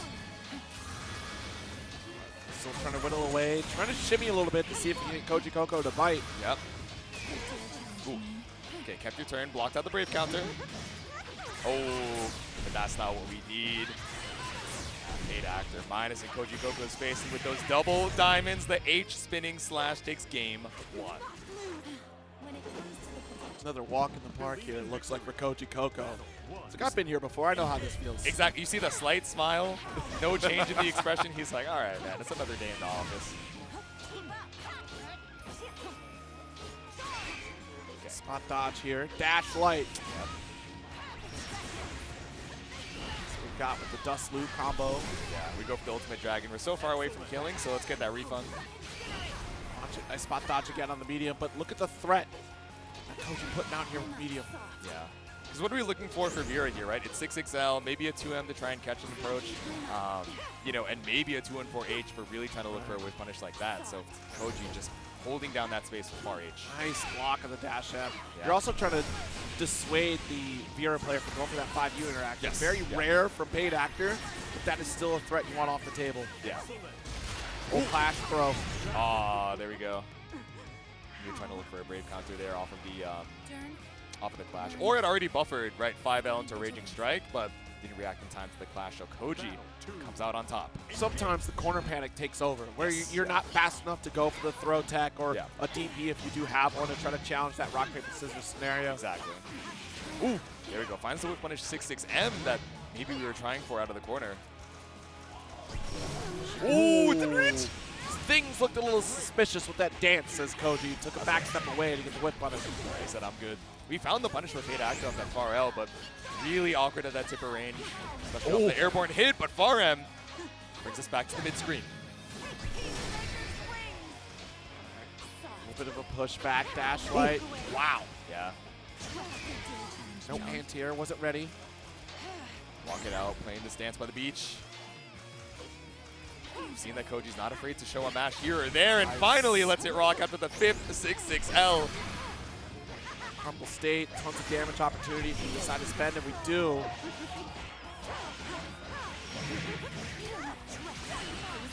Quite a bit. I don't suspect we have kill here. We definitely don't. With Raging Strike, yeah, you're looking for the base damage, but it's unfortunate that that doesn't quite kill. That made Koji Coco have the opportunity to maybe one-chance you with that SSBA, but still able to hold down the corner with far end. If anything, if we had the meter, definitely would have killed. Yeah. That was the path to kill, but unfortunately ran out of the resource. Right, because we have Raging Chain to bypass that combo limit for that extra damage, but like you said, not the meter situation. Koji Coco undeterred as we have a strong start to round 3. Oh, nice dodge. Back special does get out of the corner, but the throw puts you right back. Exactly. Neutral. I'm not sure that's the input we wanted there. That was such a cool interaction too, right? Because the animation of the sweeping beam was still there, or the dragon breath rather, and we were just, 2-1-4 aging straight through it. Oh, wow. There's poke with the 2N. Ooh, and right back at you. Yep. The life lead in favor of Koji. Late tech. Little block, but still going to get opened up. Maybe reversal opportunity was there. The 2N to chain. Caught you off of the back step, the Raging Chain to keep things up. The basketball bombos down by the beach as Koji Coco takes a second game. Believe in victory. Battles won. Continue down this path of victory here. Koji hoping to arrive for a run back against Satoshi in the loser semis. Just stop that with a far L. Yes. On hand. Oh, No. never mind. I can't stop you now. Whoa! So I'll do it myself. 6-6L. Wow, Okay. DP. And that was a safe jab situation, so I a was little gonna bit say, late. Yeah, maybe we just missed the timing from Koji Coco there. Brave for paid actor to bet on a misinput or a misexecution from Koji Coco when you're down 2-0. Uh-oh. Maybe start betting on a little bit more with the whip throw like that. Yeah, right? Pretty healthy on the Dragon Gauge, but again, gets caught up by 2-1-4H. Oh my god. 4 staggered close L's, and Koji Coco so content to either go for these late techs or just down back entirely. There's Thunder. Ground bounce to extend. Yep. Rekka get the refund. Next hit builds up 100 as well. And you have 3 Raging Strikes available too. This is nerve-wracking for paid actor back against the wall. Oh! Reversal super for a round. Staggering for our life.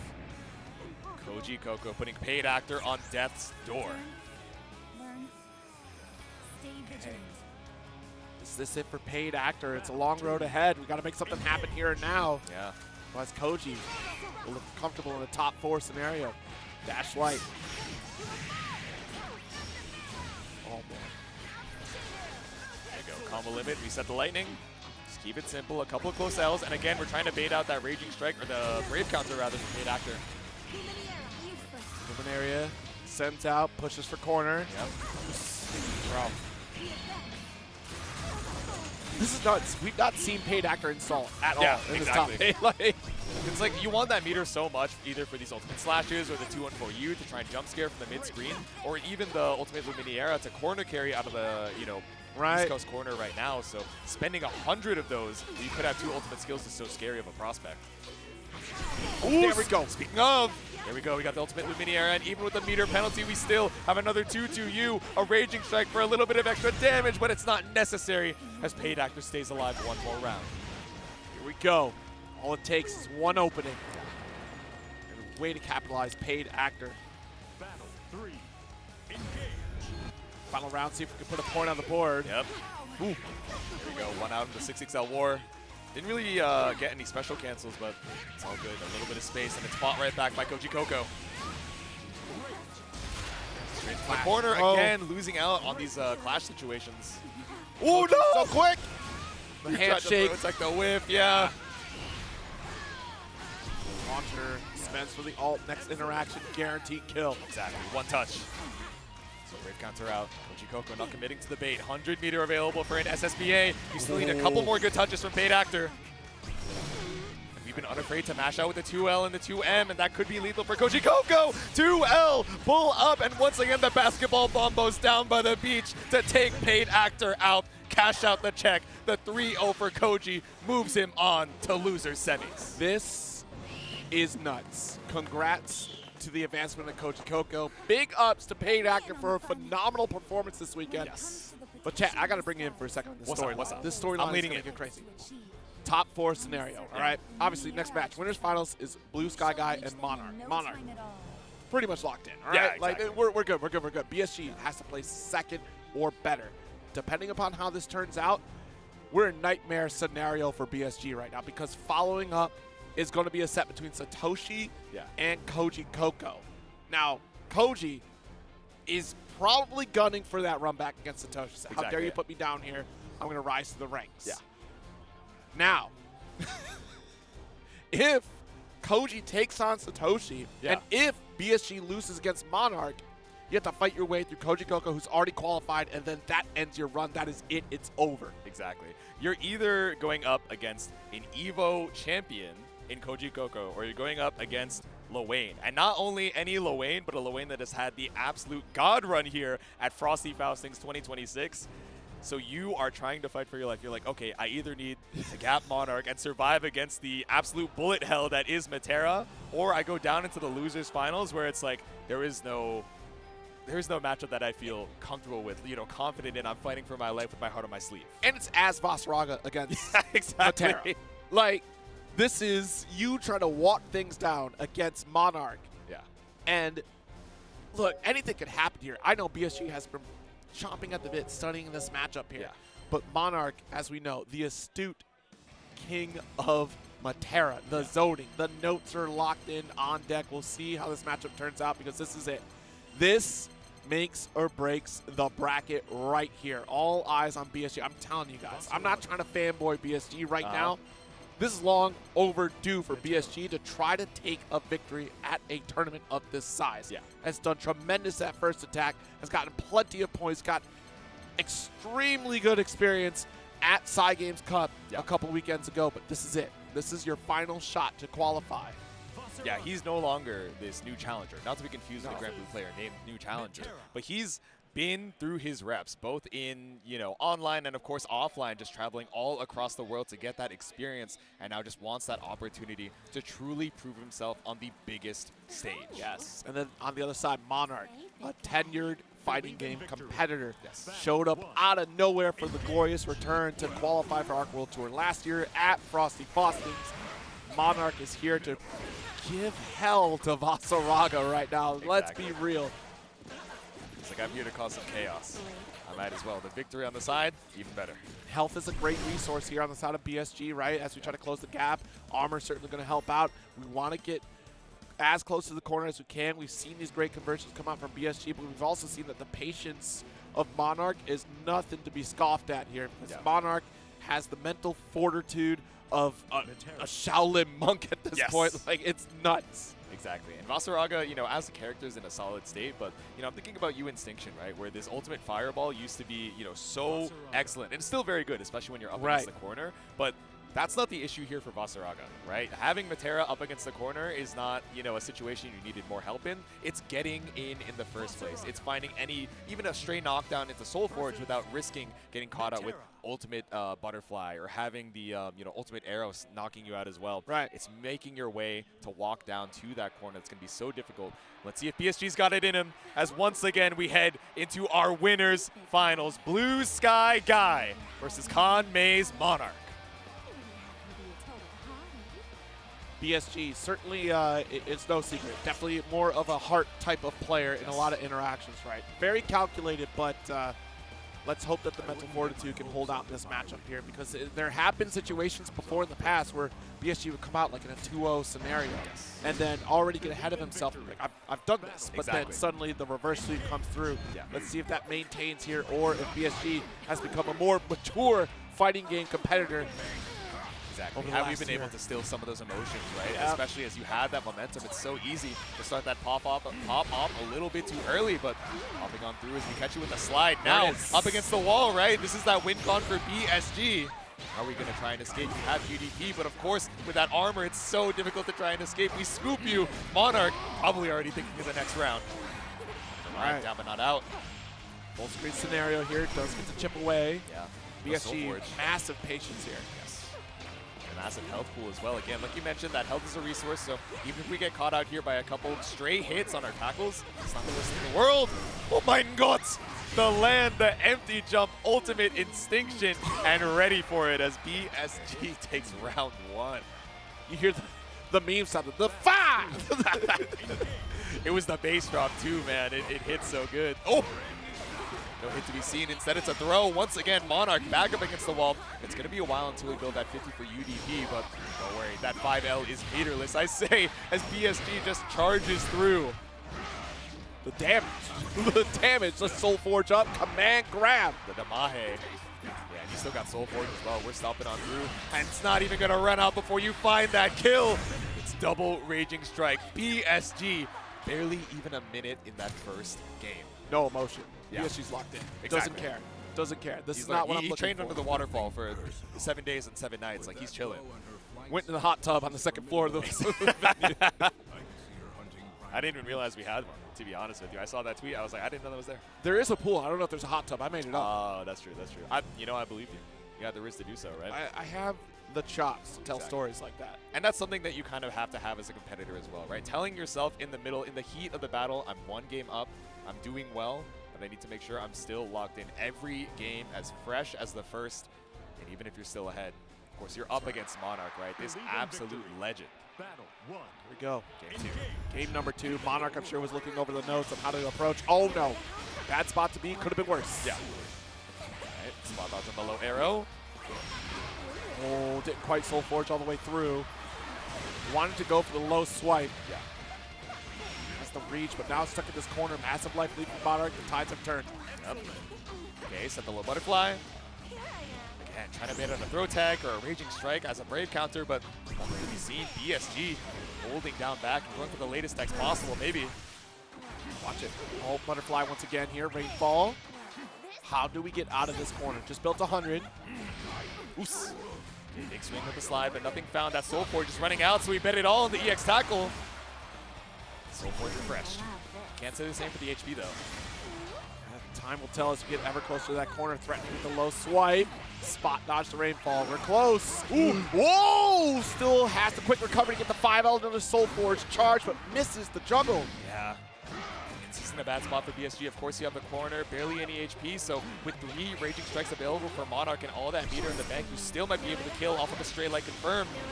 All right, we're looking to just chip away at the health. The stress will build up. Keep pushing. Watch the butterfly. Didn't stand up into it, but still gets caught. And off the detonation, not even necessary. Monarch, round on the board. Again, mental fortitude is the matchup here. Monarch is willing to chip away, especially when your life deficit gets further and further away from victory. We can still force errors. There we go. Again, these low shots. Watch it. Shoulder check. Backing off, though. Full screen scenario. Monarch looking very comfortable with room to retreat. Set the butterfly once more. Yeah, back out of the sky. You're so far away, there's no arrow unblockable threat, but again, tried to stop the approach, but jump in, ultimate instinction. Works out. That Soulforge running down, though. Still getting sniped out. Ooh, She reached. Extended your hurt box into that high L follow-up, and now into the EX tackle. We got meter for the ultimate follow-up. It's 1 touch. Never mind, it's 2 with the scoop, the chip off of the ultimate instinction, and the back throw. had a perfect spot dodge timing there. Still not out of the woods yet. Monarch needs a little bit more breathing room. Yep, be careful of that ultimate fireball. Goes through. All right, we need some just blocks here to try to combat this battle of attrition in terms of meter. BSG still has a couple rolls forward. The Instinction. Yeah. Watch it. Oh my god, I thought the butterfly would activate and it would have been a wrap. Yeah, didn't bite on the shimmy, no backstep bait. Ooh! Tried to look for the spot dodge, but you got no escape thrown. BSG makes his way in with 20 seconds left on the clock. Going to this round 3, Monarch wants to draw at least a game out. Nice, actually recognizing that Butterfly would not force a block scenario, so BSG goes for check. The roll? Lucky tech. Yeah, still able to recover in time. Stuck between a rock and a hard place. The detonation of the Butterfly, the great fall, and that old Butterfly as well. Slowly chewing through, but now Monarch below that 50-meter threshold. Oh, not gonna get the swipe. Yep. Ooh. Nice jump with the 5H. We'll get that anti-air. Big whiffs, both of them being so preemptive with the ultimate fireballs and the ultimate butterflies as well, but just threading the needles, we just stayed in the mid-screen. Basaraga doing an excellent job threatening the approach, catches the roll. Yeah, no escape throw, late on the tech. Ooh. Okay, found the Soul Forge opportunity, but look at how much health we have to chew through for Monarch. Yes, you get the damage bonus, but you're not going to get the opportunity. The spot dodge into 5H, the single arrow from Monarch puts a game on the board. Shout out the bear. I don't know how Callisto's so good at just like weaving his way through the camos. How did he know? It's almost as if the production is conspiring with Callisto. Dude, I did not know that when he like streams his locals, he'll have a stream deck when he's playing so he can change the scene in between his own games. It's so dope. But no split focus like these competitors here, right? Game number 3, they're all locked in and trying to fight this mid-screen to vie for dominance, but counter hit 5Hs, right? No concurrence to these specials. We're just trying to hold that space. Nice. So whittling away with the ult butterfly. Wow, with an extra hop to follow up there. There we go. Yeah, tech trap. Ooh, yeah, really early on the spot dodge because BSG just full held that charge, trying to make that out exactly. All right, pick up here off the detonation, and we're able to find the Zephyr, that short hop into corner carry. Now ultimate butterfly chewing through the HP, 100 meter for BSG, but it's scary to send out that Instinction. No more ult skills available for Monarch in the next 3 to 5 seconds. Okay. This is nice. We got our corner position though. Gonna make the most of it. Great patience. No reason for Monarch, but still will get sniped. Yeah, jump, arrow, and just keeping the pressure on. BSG afraid to look for some of these swings, right, and some of these tackles in case we just end up going wide. Battle 2. Engage. Nice. Walk it up. Well. Yeah, now we're looking for some more of these preemptive checks, right? BSG was a little too passive where Monarch felt so comfortable looking for these dash-up throws. No longer the case. So force there. 2H. Oh, what a spot dodge, but still going to get smothered. Beautiful round right now for BSG. Yep. Ooh, we bait out the UDP as well. Both of the sets that we've seen from Monarch, these reversal timings just not working out for him, and we finally commit to spending that meter. All right. Back it up. BSG looking for the round start roll, taps on the toes with the 2L. Yeah, I wonder what we tried to fire off there from Monarch. Maybe expected to jump out. Shoulder, able to get a hit, but a bad positioning. Yeah, in terms of tempo, right, we traded Soul Forge for that ultimate butterfly set, but still able to find the hit, so the butterfly goes wide. Monarch in the corner, 3 diamonds to your name, but what are we going to try and Brave counter? The back and forth here, willing to chip away with this Instinction. Yeah. Still threatening with the Soul Forge comeback grab.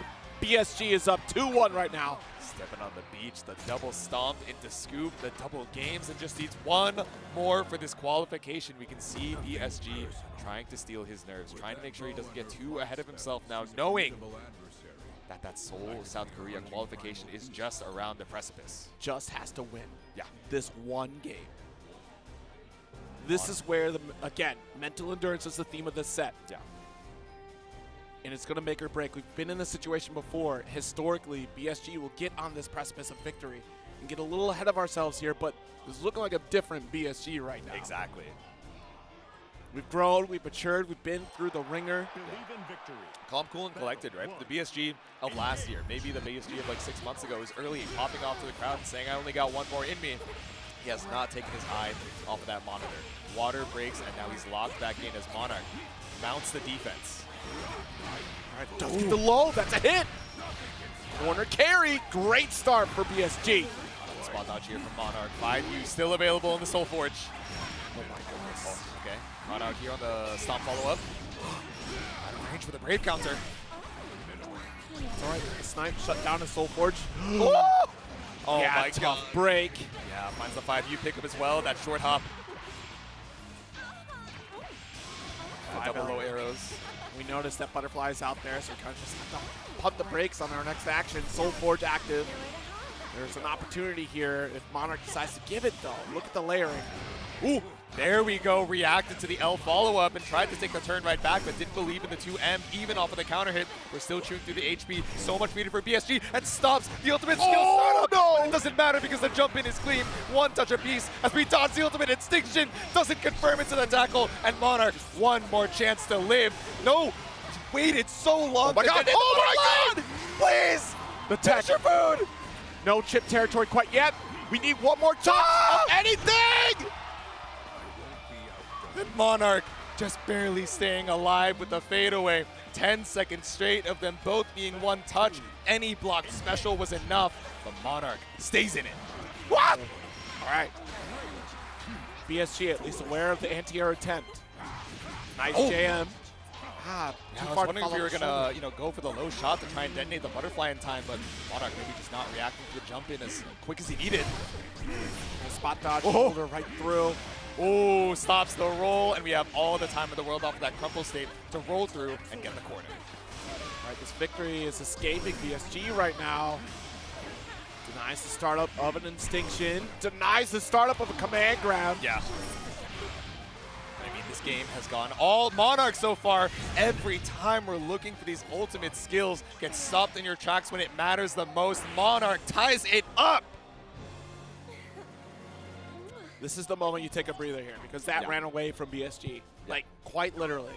Once that scramble situation happened, things started to fall apart. Let's not lose faith. Yeah. I mean, both of them taking this deep breath at the rematch screen, right? So much respect for the other player on the other side of the setup. Just trying to clear any of these last nerves. Our final game of winners finals. We want that spot in the winner's side of Grands. We want that qualification. And we bet it all in the round start roll.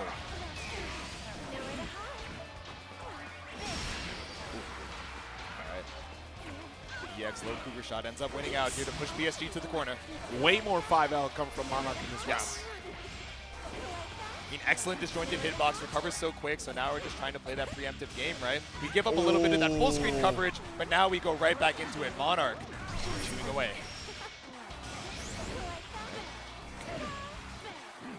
Send out the great fall. Now we're just going for some of these single arrows. We have to respect that meter. BC away. Tries to chase down with Instinction, but just outside the range. Monarch. If we do get caught, being down 2 braid points, not a good look. Yeah, exactly. You're in 1.5 touch territory. One throw and one confirm is kill. I didn't even need to proc the ultimate butterfly just yet. You keep that pressure on. But no brave points to your name. Let's be so careful.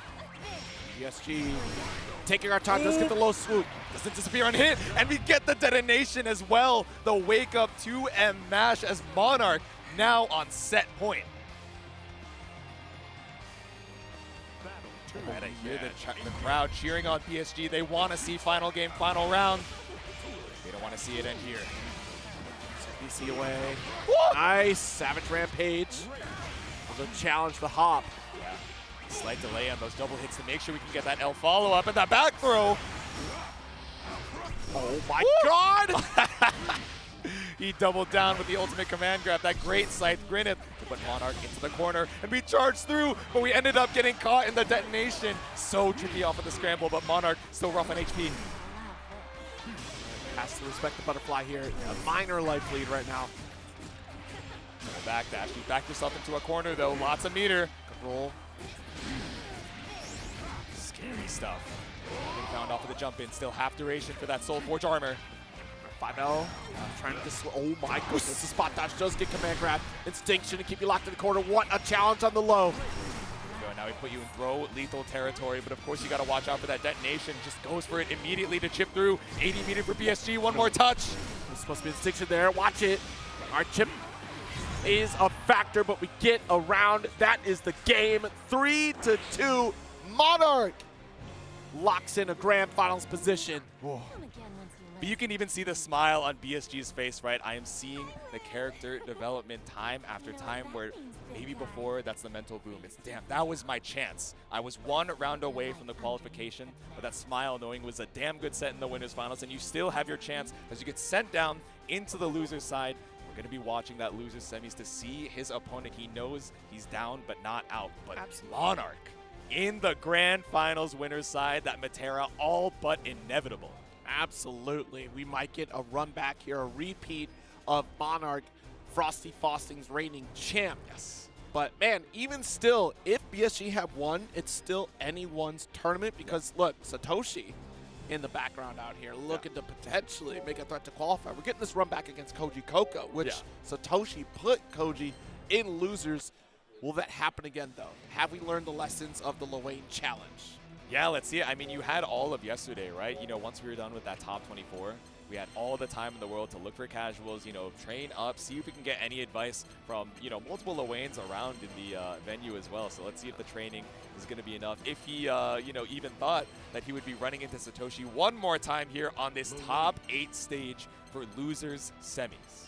Yeah, I mean, honestly, there has been no competitor as tenured as Koji Coco in terms of just that dedication and training regimen. And I think Koji put folks on notice right after Evo. Got sick and tired of Koji being that victor, being that deciding factor.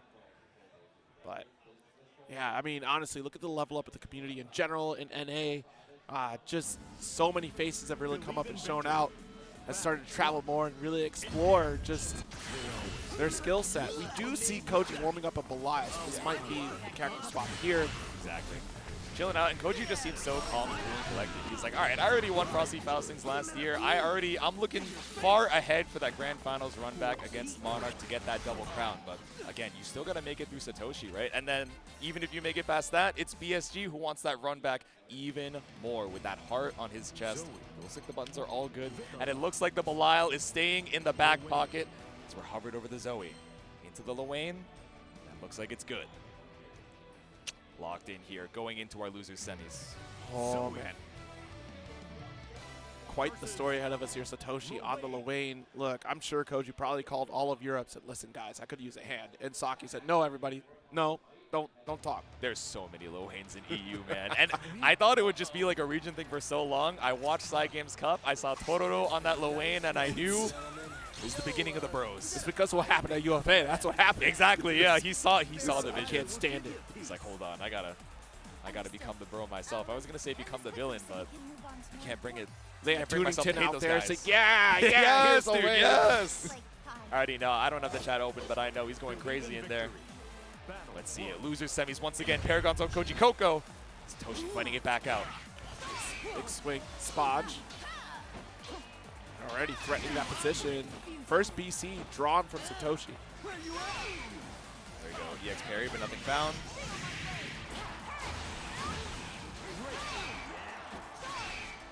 Okay. Keeping it simple. Couple buttons. L fireball. Couple buttons. Finds a clean hit on the awesome sauce. It's back to the corner for you. Oh, instead, he's going for the eat. Which is like a salad. That's what I'm saying, man. He was a little hungry. He went waiter mode real quick. BC away. Shane. All right. Back to the mid-screen we go. Willing to risk the 2 break points down. Actually, I said mid-screen. Let's go full screen. How about that? Right? We got that corner carry, and we got the throw tech bait as well. We had the lightning for the full confirm, and these dust loops are going to spell doom for Satoshi. Absolutely insane. The evolution of Zoe. I'm so glad we're seeing more Zoe. Yeah. Sick to see that buff to the spinning slash. Koji Coco happy to represent his fave once more. All right. Poked you out with the 2M. Position here. Nice poke. Yep. Trying to shut down both Sammy and Tomy, but that gave room for Satoshi to press the issue. Go for corner, though. Safe jab and no interaction yet from Satoshi. No break point spent. All right, poking on through with the single Rekka. Satoshi trying to bust out with a couple L buttons of their own. Of course, up against the wall. That Ubro wheel is so strong, but finds the punish for Koji Coco. Look at the damage output here. One more interaction for our kill. It will be SBA opportunity as well. Healthy on the Dragon Gauge, so fine to send out the Dragon's Breath. Spot dodge on the L Fireball, but that's not the end of the pressure. It's just avoiding a bit of chip. Dash light, and that is around a game for Koji Coco to draw first blood in this losers semis match. There we go. Koji saying, I've been around the block. I get that you're having a great run. That momentum stops here, but it's only game 1 right now. Let's see if Satoshi's able to lock back in. So I've been here before. I've done this once. I could do it again. Exactly. But different circumstances, right? Well rested. First sets of the day. Yep. Oh, nice. Holy smokes. Yeah, the mash out on the 2M. Single awesome sauce. Again, we see this a lot from Satoshi, right? Just run up before the Rockets actually make contact. Just look for that throw. But it looks like Koji Coco, a little aware, has been watching this top 8 as well and saw what happened to Zippy. Late tech. We'll take it, though. Yep. Swipe out, swipe through. Ooh. Okay, we'll take the trade. Yep, it's an ult for ult, right? Trying to clear out the fireballs. Yeah, it's kind of that Lowain tax, right? You have to be so aware of the ultimate bro wheel, and you have to be on point with the blue screen flash, too. Watch it. Yeah. It's not going to be the kill. It's still going to be a tough spot here for Koji Coco. Sneak it with a DC. Nice jump in, saw to the opposite side. Walk it out, the micro steps. Yeah, I'm so scared. The stagger here. Ah! Yeah, tried to stop Sammy, but Tommy was waiting in the wings. A human pyramid attack, you got to play perfect. The chip damage makes you risk the damage off of the spot dodge, and we crossed through to catch you on the timing. Satoshi takes a round. We're in a tall order for Koji trying to come back for that. Yeah. All right, so open up for round 2. Dash Light is the opener for Satoshi. And that shimmy not falling for it, though. We've seen so many players get caught by that. Exactly. All right, now we're knocking under those with the 6-6L. The parry goes wide, and we still find the raging strike. Koji Coco bringing you back to the East Coast. Put up Dash Light. Maybe missed our parry input. It was already off the table, though. Yeah. Simple into the super. It's not going to kill, but taking away one more of those diamonds means one less Brave counter. I still think you live with a sliver off of the throw, but now that we're chipping away with El Fireball, that's not the case. Whoa. Found lethal. Koji Coco knew the safest way to secure the round, even with that 100-meter. In this third round here. Spinning slash, you ran into it. That's your fault. Yep. That I do not want to deal with any of those Lowain throw summons. I don't want to have to deal with 2U. By putting you back into the corner. Healthy on the Dragon Gauge. Quite the parry. Spot dodge, though. Yeah, exactly. Benefits of a safe jump. Avoid in time the spot dodge on the Dragon Breath. Okay. Coming off Koji Coco again betrayed. And not only that, Satoshi not able to block in time, so it's even better than a trade. We get the knockdown, putting you in one touch. It's a quick call. I feel like we reacted to the animation of Lowain as opposed to the sound, which is very tricky. There it is. Poked out the 2M? Yeah, no, that's going to beat the L Dragon every day of the week. Minor life lead. Down back is the play. What's the worst you're going to do? Overhead me? There's no follow-up after. Exactly. Yeah, we summoned the bro wheel so early, so Satoshi, of course, able to run past the trade. It's not going to be the kill here, but we're putting Koji Coco in throw lethal territory. Summon the single Tommy. Ooh, on low. And with the stomp, that's game number 1. Satoshi back in this. You've been here before, maybe not on this top 8 stage, but up against Koji Coco. So let's see if you can keep that momentum up. Dashlight denies. There's our tech. Big jump. Cross it with the 5L. Yeah. Backstep it out. Ooh, all right. Teching away, that does give him vulnerability through those missiles. Yep. But low on Wyvern Gauge. Did a little charge with no opportunity. Koji just says, screw it. I'll just press the issue. Exactly. I'm good. Let me send out the 2M. Here we go. Opener allowing for a massive charge. Ooh. What a 2M to call. Oh my god, up against the wall. I wonder if instead we were looking for the ultimate bro wheel there. I'm surprised that we would risk it on the summon. Koji Coco immediately stopping it. The sword to the sky. She said, all right, next round. She said, wait, how's that? I've never heard that. She learns something new every day. I'm going to be just like Lowain. Oh no. We got to find a different role model for you, girly. Corner once more. Catbot, jump up to try and bait the throw tech because he's been committing to it every time. And now the counter hit lands for Satoshi. Against the wall here once again. I wonder if we cash out with the HBA. No, again, just sending out the single bro and baits out the throw tech again. Satoshi tying up the rounds clean here. And do we need the human pyramid attack? We do. The party poppers to find the kill. Party poppers for the excitement that we're advancing this next round. Exactly. So who takes the lead here? I can't believe how down to the wire this is. Satoshi playing out of the line. Yeah. All right, 5L. For the EX Pro call. Ooh. Shimmy works. Yeah, I mean, run back 2U is just so tricky for Lwane, right? You stop your momentum on a dime's notice. Ooh! And we get the full confirm as Koji Coco up against the wall. He's going to summon Catbot. BC through it all. Yep. Micro charge, Dragon Breath.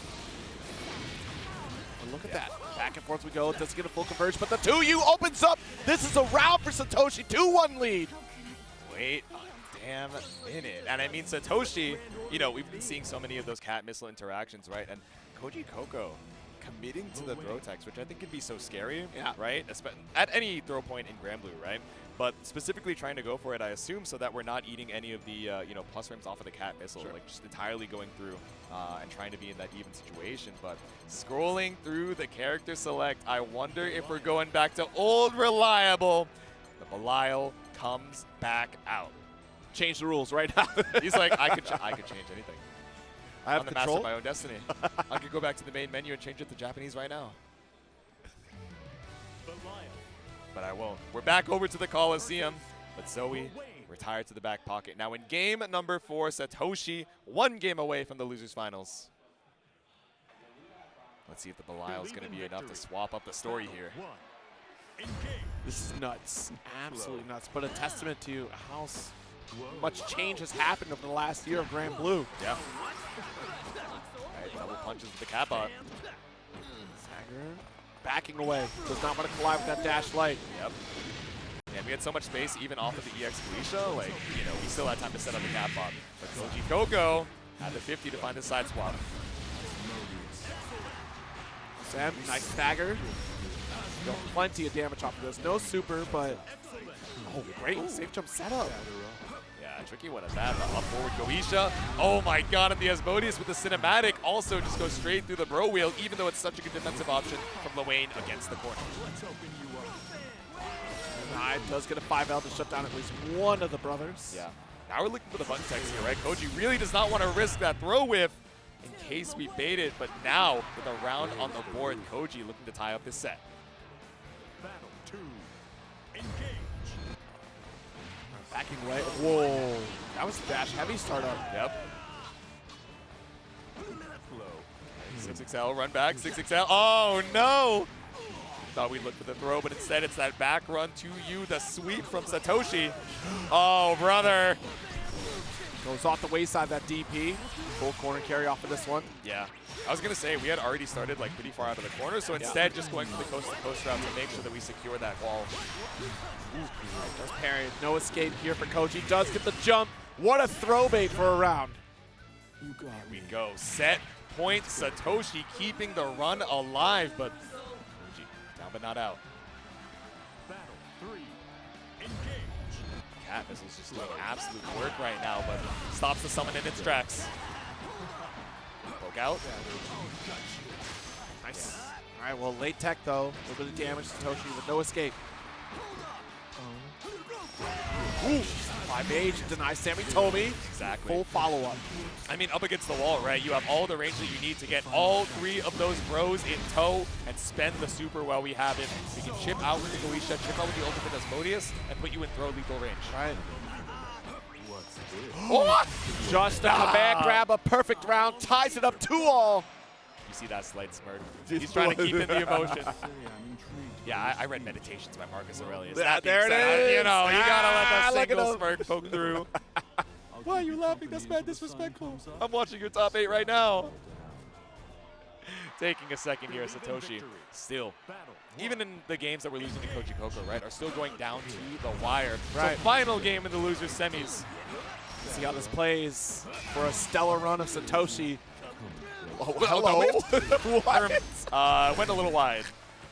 The body splash, but he's been cutting. He's been doing contest prep. So I see. It's all the apples that Belial's been eating, really. that's what I'm saying. Ads versus apples, but looking for a salad right now. Instead, gets caught out and mashed out. Koji Coco no! What? We're trying to reset it. Wait a minute. Things are looking a little dicey right now in this final game. Okay, there we go. Just walking it back. That throw point off of the missiles has been so crucial for Satoshi's game plan. Spot dodge with the ultimate Goisha because you don't get those free plus frames. Reset. Trying to go for that BC. Big run up. Throw bait.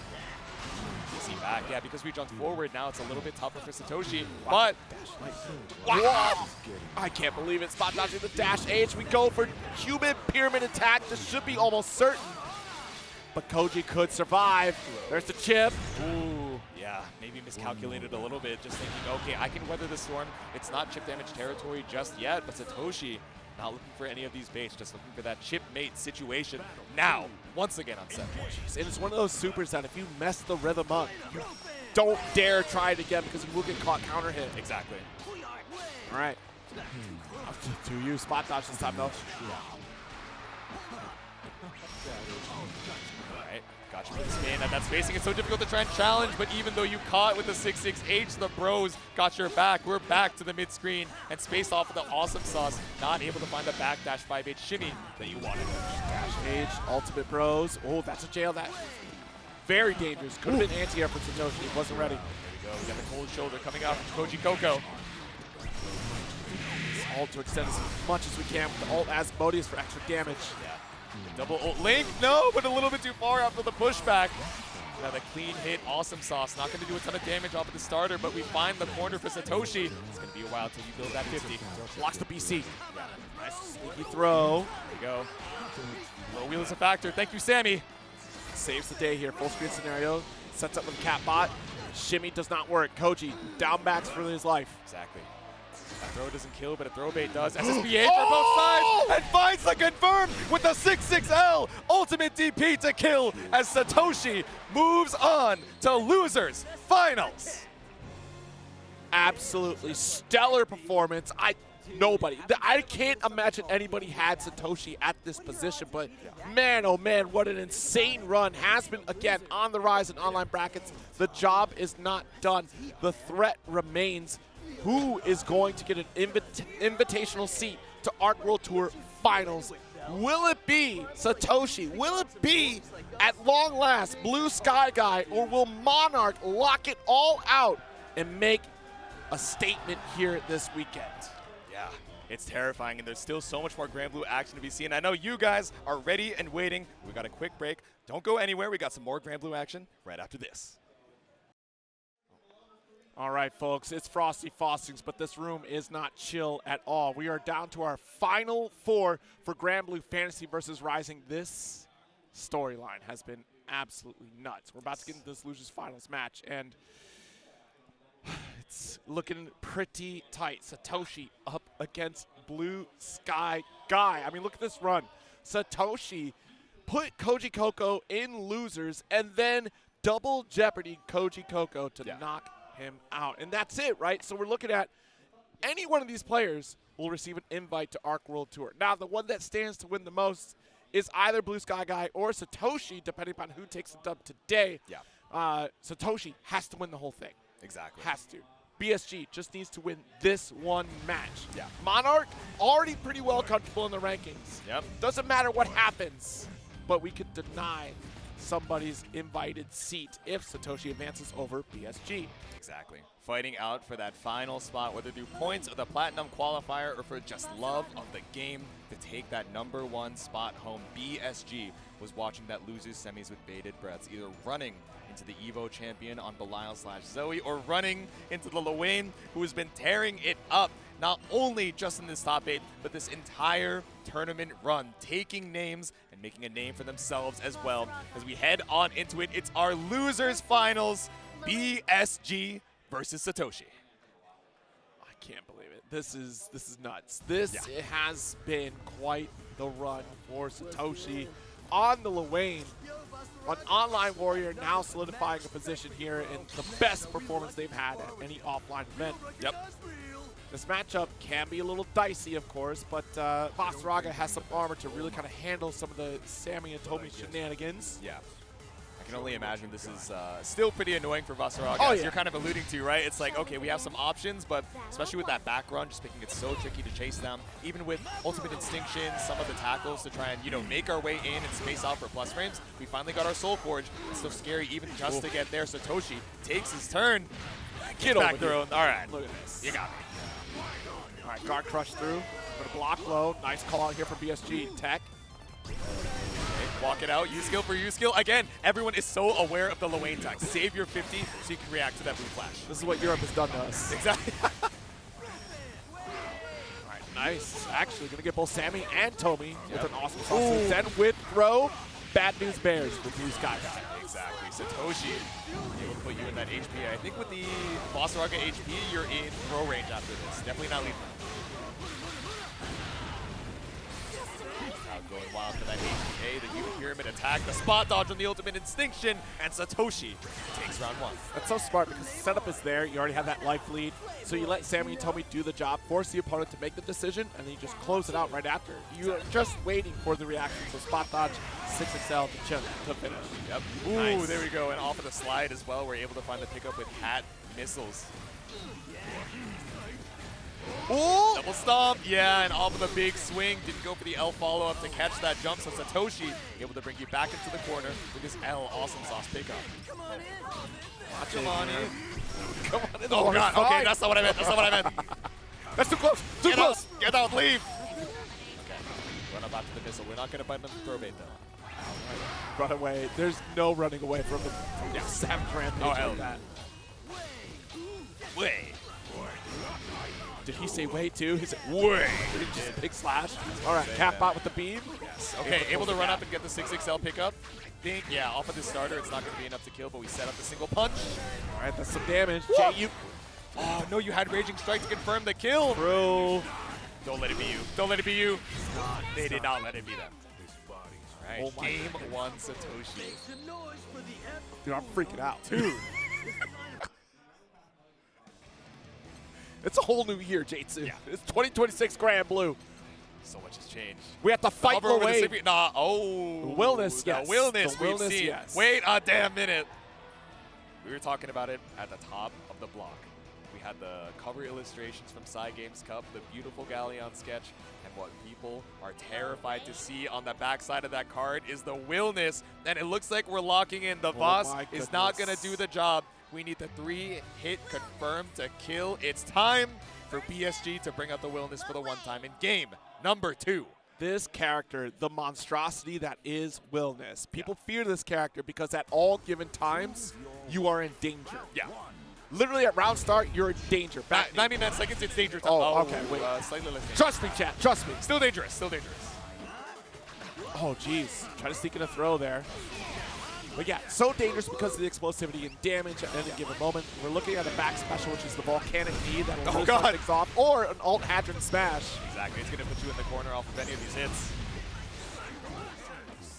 That's heavy. So much damage already. I know. Chilling out in the bro wheel here. Yeah, we're fine. We can weather the storm. Again, another one of these big bodies with such big HP, so we'll take a couple of these scrambles. There's the knee. Yep. Good spodge. You can hold these missiles. And that's the thing. Because the movement is so different for Willness, you can kind of take your time and let the opponent come to you. Nice raging chain finish here. And it pays off, right? We didn't put ourselves in danger. The health is that resource once again, but in a different way. The threat is full screen because Willness has such trouble closing the gap. Yeah. So Satoshi has to try to close in to open things up. Because chipping away at Willness is not going to finish the job. Exactly. It's going to take forever. You can play the resource game, and if anyone can do it, it's this character, but it's still scary knowing that that Lariat is always on deck. Oh, all right, able to block. Blocks the low. Eventually, overhead's going to come through here. It's terrifying, man. You know that threat is available, but caught you with a 2L on the way down. Ooh. And staggers. What a throw. All right, another tag, and back against the wall. I'm at a life deficit, but still, one touch is all I need. Exactly. All right, but 2U would have been a great starter for it as well. Oh, that goes a great start. Don't let it be you. At the jump. There it is, finally! The 5U! What did I tell you? Just a few interactions ago, an overhead is on the way. We've already conditioned for the low. Oh, brother, let the full cinematic run. I don't know if I believe Zero. We're living. Trust me, we're living. Okay. Quite a bit of HP. I'm just I've terrified done this enough to people. I've done this enough to people. Okay, you've seen it yourself. The perpetrator in question, but now we got Yiggy. Weather the storm. It's more Mario Party. Okay, do you remember?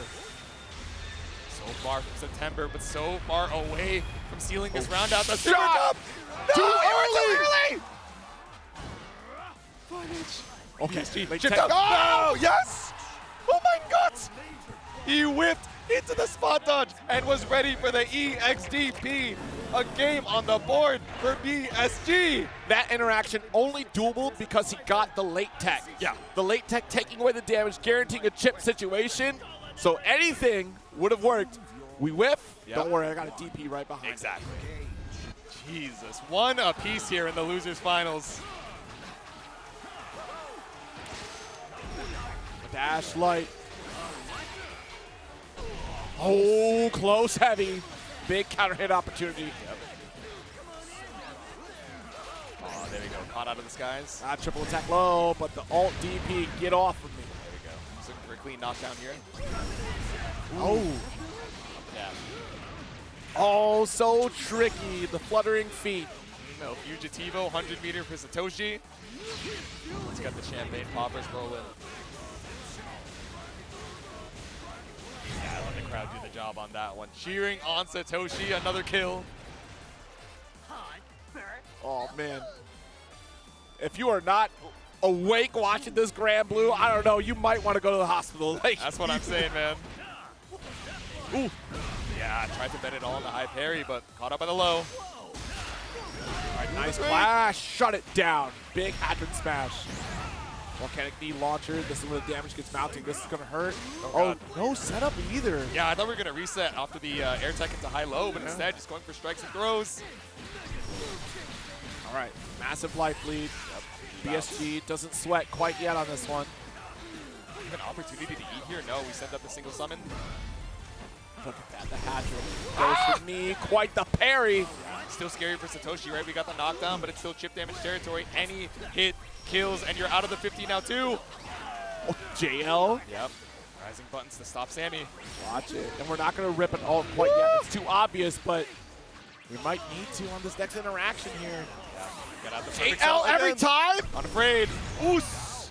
It reached that high. You cannot be jumping out of the big body's range. The slowdown from that blue flash as BSG ties up the rounds. Oh, man. Round 3.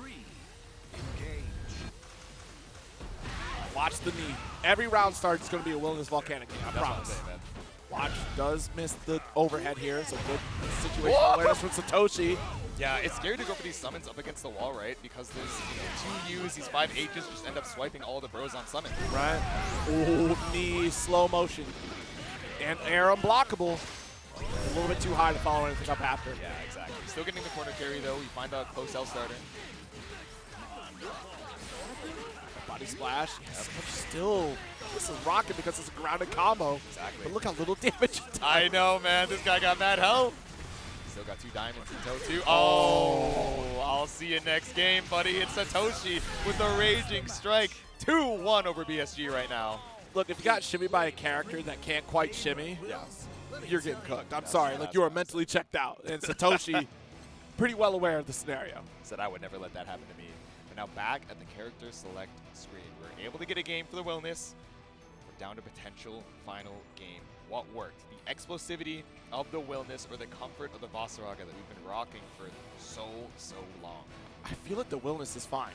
Yeah. You have an excellent pick here. You don't have to worry about popping Soul Forge, and even if you do get caught on the back foot, you have the damage output to catch back up very quickly, and you have your reversal TP. Yes. So few options to get Lowain off of you. And that coverage you mentioned as well. Like a lot of those normals or even just specials, clearing out both Sammy and Tomi, and within the spacing, catching Lowain in some cases. Yeah. All right, deep breaths from both. Containing the nerves as we head into game number 4. Commencing test. Trial 1. Start! All right, then. You're not getting the bros on screen if I have anything to say about it. Okay, back run, do you, the classic. So as I was saying, well, So anyway, I started sliding. I started slapping kids around. It was all right, Toddle lesson in the corner here as we get the cat bot punch. BSG just so worse for wear on the HP. Tries to look for sweep spot dodge, but nothing can be found. We summon the bros once more. all right, how do we get out of this corner here? There's a good tech. Blocks the low. uppercut. Yep. I got nothing left to lose. Nice! That's big. That's big. Magic chain. Close enough volcanic to the side. Swap. Guard button check. The crowd goes wild. Okay. HPA, you gave an opportunity. The roll. Oh my God. You gotta play perfect. Oh, with a slight delay. Catches out the spot dodge timing, and that's barely something you can react to, right? You kind of just have to auto dial it and pray. Trial 2. All right. Final chance. Satoshi, one step closer to Arc World Tour qualification. Nice low. Not a guaranteed easy point to run past the missiles. 1 diamond for a diamond. D, nice. Got our throw. Another. Really late tech there. A third in mid-screen. The body splash comes through. Raging strike just to stabilize the combo routing. Yep. Oh, God. Blocks the BC. Nice throw. All right. Oh Do it again. Oh, my God. Afraid of the throw-in looping, but keep it simple with the big smash. BSG. Round up here. Satoshi still on set point. I was so scared. The audacity of BSG to get that throw. Trial 3. Born from an individual that gets bullied back in the corners time and time again, who's gone through thick and thin with Vasaraga, now on Willness. Had the air-to-air, the big knee off of the EX, but Satoshi finds the counter hit 6XL. What a pairing. Set the bros. Watch it. Yeah, the anti-air not risking a button to get the massive counter hit. Yep. Corner. Oh, wrong knee. Block again. Trying not to risk the counter hit 2H. Still doing good. Very good on tech, but still got caught with the 5L. Yeah, still going to need a couple more good hits from Satoshi to work through this HP. BC out. Blocks the overhead. Great awareness from Satoshi with the throw. All right, you have HBA now. Any hit should be a kill, but you drop. Oh, you no! Can't be a opportunity to spot Immediate dodge. spin. No! This is a lot of Oh my damage. God. Final touch scenario for both players here. Full dragon drop kick. The BP is down. What's it going to be? The JH. Surprise every time with the knee! 100 meter available. Bet it all on Yigi. The flames, the lightning. There's no way you mess up a second time, right? There's no way. When your tournament life is on the line, there's no way you mess up a second time, right, J2? Chipping through, play perfect, and he's Oh my goodness! Unbelievable! We see Satoshi advance to grand finals. BSG falls at third place, missing the one spot that we needed to survive and guarantee our invite. Let me tell you. A heartbreaker of a set, a heartbreaker of a finish, but Satoshi, the hero of today's top 8. Jesus, so down to the wire. One last reaction check for it all. The Yigi checkmate situation, and finally, with all that heat built up, shows the jersey as we have one last match. One more battle here for Satoshi to secure that Arc World Tour qualification through the loser's side, no less. Smooth Braid Gaming is what SBG That's stood for. crazy. I thought I saw some wrinkles there. The entire time I was like, I actually have no idea what SBG I was stands looking for, too. but I need to find it. I tried to Google it. I couldn't find it. Little did I know. That's an insane title drop, man. And what a sad turn of events for BSG. All eyes had been looking at BSG's performance for this weekend, expecting that was going to be the result, that BSG would be getting this invite. But Yeah. who could have planned for Satoshi? I mean, who could really plan for Lowain in general? Yeah. But Satoshi's performance, like historically, has not performed this well ever at an offline event. Exactly. This is big. So now we're in this grand finals position. For Satoshi to get an invite, it's got to beat Monarch. Yeah, not only coming in for the loser side, you have to win once against the Matera Master. He who has the death note, all of these player notes, the character notes, the wealth of knowledge to keep you at bay with Great Fall, all of these arrows, and of course, that ultimate butterfly. How are you going to try and make your advance here in the grand finals and do it twice, no less? Look, I don't envy Satoshi right now. I do not want to spend Not at all. a first to 2 against Matera. Let alone potentially 2 first to 3s, right? So it's certainly doable, though, right? You do have Sammy and Tomy that can really kind of help out. Alt Wheel will always be at the front of the conversation in this type of a matchup. And Catbot also has great utilization to try to close that gap. But the way that Monarch has been playing to layer on top of their opponents and still very easily find a way to push full screen away. Yes. You're going to be very comfortable throwing out rainfalls. Butterfly setups are going to be pretty accessible. So we're probably going to focus on closing the gap and rush down. But let's see if Satoshi can recenter going into this set. Because this is where it all becomes... You just have to play out of your mind like you've been all weekend, Satoshi. No notes. Exactly. Just keep gapping. Take the book from Monarch. There's nothing else to do but to keep it up. But when you put your heart on the line, set after set, you've played so much in this top 8. You've been in this seat longer than anybody else this afternoon. How much mental fatigue has that been? How much physical fatigue has that been up against Monarch? You're so quick. You got to turn the brightness down, buddy. No, he's got. I don't know what that. Put on hair gel. Save Granblue. Save Granblue. So true. What's going to be crazy is that this will be qualify for Arc World Tour, especially this one, right, is such a life-changing event, especially if you haven't been able to travel internationally. Like, this is going to be huge. I mean, an invite guarantee for Monarch, regardless because of the point standing, but Satoshi, I can imagine. Yeah. Getting an invite, I mean, I couldn't imagine. In that seat right there, yeah. Like, if I win, trip to South Korea. Yeah. To play a video game that I poured my heart and soul into, met some of my best friends, traveled across the country, created great memories. Huge opportunity. So thank you so much to Arc System Works and Side Games for putting out this game and really bringing us all together for one great appreciation as we get to this final set of Granblue Fantasy vs. Rising, the final qualifier for the game here at Frosty Faustings 18. The last match of this Arc World Tour qualification. Again, Monarch coming in from the winner's side, trying to keep the Slowane at bay, as Satoshi has the weight of the world on their shoulders right now. Coming in from the loser's side. Let's see take it all home and book that flight. Satoshi, the protagonist this entire time. You know what? Actually, what's crazy, you know Ash's name in Japanese? Satoshi.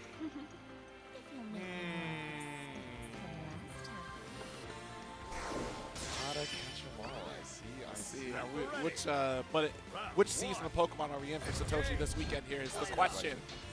It's the one where he finally wins and takes it home. Of course, game number 1 of our grand finals here as we pull up for the throw. Stagger, just run up. What is happening? 50% life gone? We just walk up on somebody and shank? Yeah, keep it simple. I mean, we've seen so many of these throw baits and these back runs coming out from Satoshi in all these matches, so maybe Monarch just taking this first game. We have a lot to work with here and, you know, suss out some of those player habits. Oh, no, that is not a good trade. It could have been worse, though. I mean, we got the corner. Still not great. All right, no alt homies, just regular. That butterfly the threat. Trying to backdash away, not going to work. Good just blocks from Monarch here to build back those resources, but the 5L, alt for alt. The ultimate wheel. Yeah, the detonation really early. I wonder if we were looking for the low shot there instead, but from downtown just pulls up with the 6-6L. Backing away, does not want to deal with Butterfly too early. Alt wheel forces the situation. The body splash not going to work though. Yeah, 668. Right in front of Matera's face. We're chipping away with the ultimate arrow. We fade in, we tumble through, and we find the throw for round number 1. A grueling set too. 30 seconds left on the clock there. Longest 60 seconds of my life, and we're only in round number 2, the red versus blue, and I'm starting it off a little bit more aggressive for Monarch, right? We're holding this space, becoming this wall with the high Cougar shot, and now just sending out the butterfly to stop the bros. Shout out Sagat. Shout out the butterfly, just keeping you locked down in this corner, trying to jump into the great fall, but ultimate arrow once again. Satoshi already down to 50%, and that goes through the bro wheel. Oh, dude, it's such a good defensive option. It's so fast, but stopped by another blue flash. Dash lights here, not finding the pattern quite yet. There we go. Not quite close enough for the detonation, but it's all good. Ooh, spent it all for that 50. The ultimate bro wheel finds you an escape out of the corner, but let's see. I was going to say watch the ultimate DP, but we're 0 for 2 on that for Monarch, so instead spent it on the ultimate arrow. Poor Catbot didn't even stand a chance. Nah, bro. She was waiting to try and help out in the wings, but the point got. That's game 1, Monarch. Is this the wall that we need to stop the momentum of Satoshi? Let's see. And yeah, much more aggressive round starts compared to that first round, right? We kind of let Satoshi get a little comfortable to see where the offense is going to come from, but Monarch denying so much from Satoshi. Nice launcher. Set lively once again. Just keeps whittling away at the health. Monarch giving no room. Ult for ult, but a little bit too early on ours. It already struck against Lil as opposed to the homies. Yeah, exactly. Actually ends up being kind of the opposite of what we've seen in so many other sets, right? Where we're saving that 50 to react to the bro wheel. Now instead, Satoshi doing the same because that trade is such a good situation for Satoshi. And also the 668 ends up crushing the Brave counter attempt. And such a great starter in the corner too. Body splash again, blocks the BC, tries to get a sneak. He close heavy, but triple attack low, toss it out. Yep. Oof. Yeah, we got the chip damage off of the cat bot. This is all but inevitable for Satoshi. Not quite the finish here. But we drew first blood in that game 1, round 1 as well. Yep. Final chase away, does get the dash light. Caught out with the 2M as well. Big counter hit starter here for Satoshi. Oh, and jump up baits out the throw whip too. We're not going to build 100 off of this, but we set up the single summon for the bro. Right. Oh, no, instead we're going for the... Yeah, we did not quite get the pickup off of the, alternate side swap, but we still push really good. Yeah, but that was a lot of meter build for Monarch because of just guard. Oh, you're right, yeah. Of course, the character with such incredible ult skills, that could be the difference here in the round, but it doesn't matter. The walk under, the NTR 5L, and that raging strike ties it up. Smooth brain. That's right. There are a lot of wrinkles on that brain. I don't believe it. Yeah, exactly. Got a groove on. I guess each wrinkle is smooth. I suppose so. Ready. That's the only thing I can imagine here as we head into game number 3. Smooth criminal just walking up behind the bros. So true. Oh, nice. A Monarch with his own wings, taking to the skies with the jump shot. Dash light. Ooh, stops the 5H. Yeah. There we go. Able to block in time. Oh! BC too far. Yeah, the Terra, one of those tricky ones. Yeah, exactly. Disjointed off of the 5L. Oh, tried to get the run on her. Very close to doing so. Roll would have saved it, but then you put it in a vulnerable position. Exactly. Now, Bro Wheel got you the knockdown that we need once again for this West Coast corner. Triple attack. Oh! Actually stopped after the U-Butterfly detonation. Alright, if it doesn't work once, let's do it again. This is where it gets so difficult for Lil Wayne. You're trying to full screen setup, but Terra will deny every second of the game. She is superior at the full screen zoning scenario. Now the EX arrow. Tommy coming in for that final hit, but Lil Wayne's already down, man. There's no man to wing. Round 2. Round 2. I did it, homie. Looks back. Oh, God. Oh, no. You gotta get an Uber for that guy. The bros once again swiped up with the 2M before they can even take flight. That goes maximum distance here. It still has the safety net of block stuff with the rainfall after hitting the combo. Oh my god, the butterfly is just fighting to keep up. Help! Unhand me. Little backdoor action. Oh my god. Sammy just a hair too short to try and keep up with Monarch. Oh, yeah. That's ult locked in. Yep. No need to make an approach here because this life lead, like, check the meter differential, right? So briefly, we didn't send out the bro wheel until there happened to be meter for the ultimate arrow. Just a hair too late, so Monarch takes the game. What an outcome thus far. Satoshi taking a little breather. Yep. Does Monarch have the mic down on the headset? It is communicating. Hold on. You think he's I got need a Conte judge. I need a judge. in like the PS5 chat? Wait a minute. Guys, you're not going to believe this. Toshi's in Discord right now. It's like, bros, what do I do? Round 1. Any tits with this Matera champion? Asking for a friend. Late tag. Another one. I got damage for late tag. Look at this. Hey, man. Oh, they ran right into the rainfall. Right, rainfall just locking you in. Ooh. All right, so be chased down. But that's the way, right? If you're going to deny that ultimate butterfly, that's the way to do it. You keep pushing the offense. Exactly. Run up, try and break the tracking. Okay. Stand block on the JM. How do we close the gap? That's what Satoshi trying to figure out here. Yeah, I mean, Monarch has just been so clinical about stopping the Sammy and Tommy summon, right? They haven't had opportunities outside of these knockdowns to kind of aggress for Satoshi. So now spent the 50 for it, but still not able to find a clean hit. Find a BC there. We had the spot dodge, but nice low. Yeah. Significant combo for Satoshi to start things off. Yeah. 667 stabilized, finds another hit with the bro summon in the corner. Not quite chip damage just yet, but actually still going to go for Yigi. Are we really reaction checking Monarch here with our life on the line? We're talking about a vanilla player here. Like, good luck. Going to work on him. It's not even a chip damage scenario either, so runs up. Ultimate arrow, but that doesn't kill. We can chip away. I'm good. Okay. Monarch threatening tournament point. Exactly. Not the worst thing in the world to try and look for those reactions, but Monarch just locked in. Callisto said it's time for the bear. Round 2. Let's go. Potential final round here. Like you said, tournament point for Monarch. He's on Sammy, but not Tommy. Yep. He's denied that crown of Frosty Faustings last year in such a close set, and now trying to reverse history. Satoshi put a round on the board. L also sauce to space things out. Let's get the trade with the U-Bro wheel. And was able to just get that spot dodge. Oh, what a roll. 5H, yeah. Excellent. Oh, Stagger. the deep dash. Build 100 just after this, so we're going to send up the single row. Ooh, caught you with a low instead. No need to take to the skies. We got 100 for the party poppers. It's lights out for Monarch in this round. Okay. I'm like, excuse me. I was like, hold on now. Spend the super, please. All right. Tied up on the round. Still tournament point Monarch down, but not deterred. Round 3. Still have the safety of that next game. You still have the safety of the reset, but of course Monarch trying to let his own mental fatigue build up here. Caught out here with a couple 5Ls. Spot dodge again on the ring ball. Watch it here. It's looking like a nightmare scenario for Satoshi trying to close the gap. 5L denies the approach again. Yep. Fly still pushing back to this corner. Roll. There we go. High Cooper shot with the launch. There we go. The ultimate butterfly detonation is combo limit. We set one more butterfly in the corner. BC, but it's still a rough spot for Satoshi with no meter to their name. Yeah, and I love the fact that we did deny that explosion all butterfly, but right now, there's no room to breathe. Monarch, literally a touch away from victory, so close to getting that guaranteed qualified spot.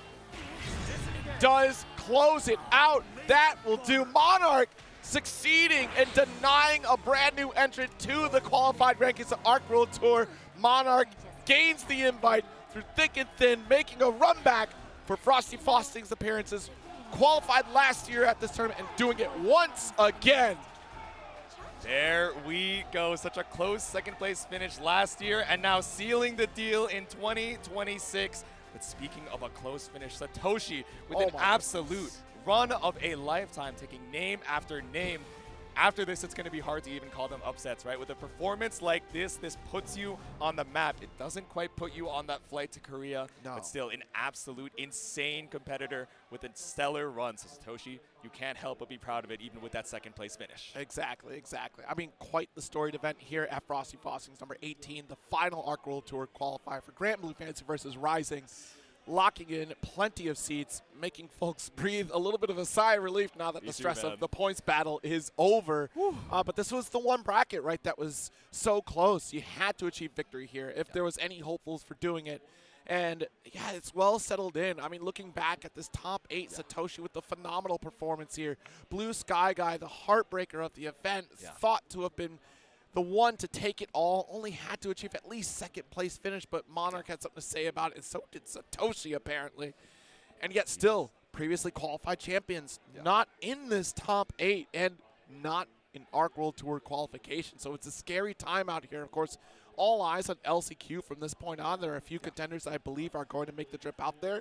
But as far as stateside competitors, I'll be surprised to see who actually makes the trek out there to try to achieve victory. Yeah, and I mean, it's like you said, right? Some folks that were in the top 8, the top 4, even the champions, right? Of that previous Arc World Tour finals, not even having their qualification for the 2025 and 2026 finals. So it is absolutely going to be a bloodbath in that LCQ. So coming up in, you know, just under 2 months, right? We're going to be seeing that last chance qualifier in Seoul, South Korea, and I cannot wait. But for now, we can breathe a deep sigh. Frosty Faustings is complete. Monarch, your champion, and Jesus, what a string of sets to get here. It's going to be quite the story for the rest of the month because February 10th, right? New DLC patch. Yep. New got character, Ilsa dropping in, so you get 1 month's time to practice up for the final event here as we all vie for victory to see who will be crowned Arc World Tour champion. As a reminder, Totoro, last year's champion, not qualified, so maybe making it out to LCQ. I would believe that they do. I've heard rumblings, but we'll see. But, yeah, it's quite a stellar year of competition. There's still Guilty Gear Strive action happening later today as well to see who else locks in the final Arc World Tour finals position. This has been a ride. This has been quite the ride at Frosty Faustings, a spectacular showing. I'm glad you were all here to witness it with us, with all these storylines lined up, because I don't think anybody could have guessed this bracket. Exactly. 411 entrants, and so many folks that have been training day in and day out. So many folks that have come back from maybe a long break from the game and then just refreshing themselves right before the bracket and saying, you know what, I'm going to do my best with this new mindset, this new refreshed spirit of mine, and see how much I can do. And we saw a mix of that in the top 8 as well, right? All of these players putting their hearts on the line, whittling down to that top 96, that top 24, and of course, that #1 champion for today in Monarch, just this master of Matera. Absolutely masterful play. The game plan was just too solid. And Matera alone, just a difficult character to navigate, both on the defending side and offending side. When you look at the cast of characters, there's so many opportunities. Like if you look at Fosterraga being able to armor through with the threat. We've seen Lawayne kind of get bested in that way as well, but also having some projectiles to kind of contest against that mid-screen. Like, it's not easy to just pick up and play Matera and then just take the dub the way that Monarch has, who just completely denies those counterplay options against his own character. But that comes from years of experience that Monarch has brought to the table here, not only just playing in vanilla Granblue as Lancelot, but then switching to BlazBlue and then back here with Matera to rise to the occasion once again. I'm sure Kanmei is happy despite not getting Elsa to qualify. Guaranteed their lock-in position for both Zerom, obviously already having that invite, but now Monarch as well. Paragon also feeling pretty good, right, because stellar performance. Unfortunately, B-Paul fell short this weekend, but man, it's going to be really interesting to see how the finals break down because we do have so many new faces that are in this finals qualification.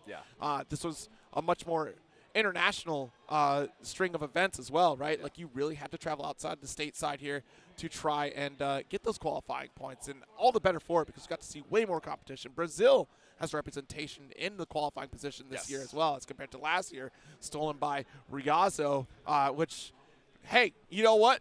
Stellar performance regardless, but JF showed up and showed out this year as well. Exactly. He's like, let me claim that Battle Coliseum spot real quick to make sure that you guys know that you cannot sleep on our scene. No, not at all. South America is definitely, y'all need to be put on notice. South America is definitely a strong region out here.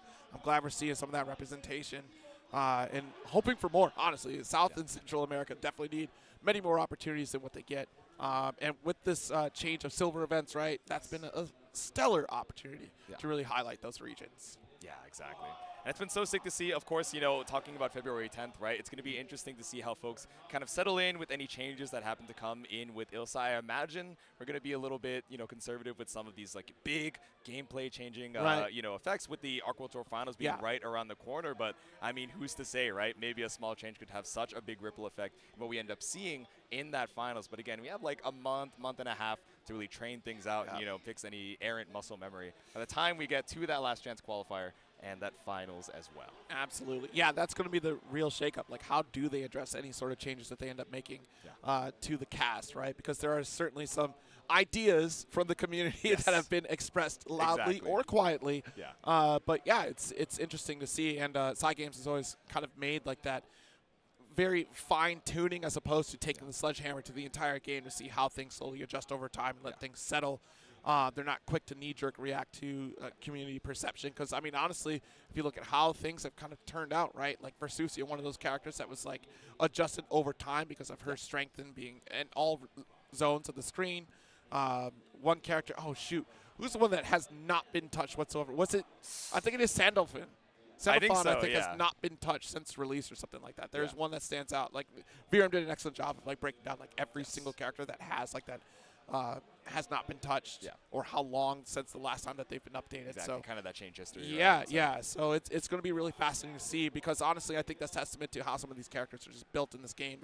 We're in a pretty solid spot And I would be shocked if we see massive changes. But then again, historically, some of these system changes, like we saw with Overdrive and Vanilla, we're kind of seeing that here with EX. That is like the test bed of what if we do something a little bit different for the next game. That's my theory here, at least. So we'll see if EX changes brings a little bit more to the game overall. Yeah, I'm curious to see who might be like up next on, not on the chopping block, the opposite of that, right? Who's up next in the loading dock for EX characters, right? 'Cause right now we have EX Grand, we have EX Jita, and of course we have EX Narmaya as well, but we have the whole rest of the cast of characters. I would imagine the DLC is probably like, we can reasonably exclude them. They just got into the roster. Here. Right? You know, we can, go back to some of the classics and see what we can swap up there. Man, that'd be fun. You know what? Whoever wins Arc World Tour gets an EX character. How about that? No costume. That would be insane. Yeah. Imagine someone wins Arc World Tour with Ilsa, and then we immediately get EX Ilsa like a month and a half after she drops. It's like, I don't know what to say. I just didn't think we'd get this far. Actually, we're just gonna do costumes for you. Sorry. Yeah, like we lied. We'll take back our word on that one. Easier work for us. We're just gonna release costume 2 quicker. We're gonna move it up a battle pass. Yeah, absolutely. I mean, it's really cool. They had a survey out this weekend at Frosty Faustings to give your opinion on the state of the game or like how you feel about the game. So definitely take advantage of that if you've been in the hotel or like in the venue in general and you are listening live. Exactly. Definitely take that opportunity to share your thoughts. They do listen, even on social as well. Like they do pay attention to that and try to do the best to meet the middle ground for everybody so we have a solid game. I mean, I think, it's very true. It holds true that Side Games wants to keep putting out these awesome games, whether it be Versus, whether it be Relink as well. Yeah. Happy anniversary to Relink, actually. Yeah, it was a very solid CV, right? That new artwork that they dropped as well. So, happy anniversary to Relink as well. I haven't had a chance to play it. Maybe after this, now that we've finally had a little bit of downtime. Yeah, you got a downtime. Frosty Faustings, and now that we've crowned our champion. And speaking of, we got to crown the rest of our top 8 and give them some of their flowers. So we're going to toss it over to the stage to get those medals on. Ladies and gentlemen, my name is Seth Holland. Thank you all for showing up for Granblue Fantasy Versus here at Frosty Faustings. Let's give it up for our top 8. Starting with awards, we have in 7th place. Have a nice day. Give it up. Also in 7th place, we have Londu 13.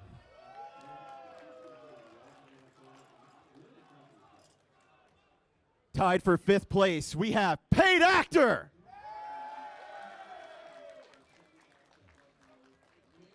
And give it up for 5th place, Zippy.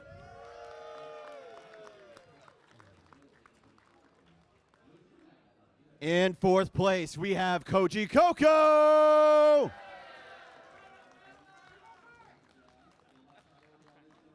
In 3rd place, we have Blue Sky Guy BSG.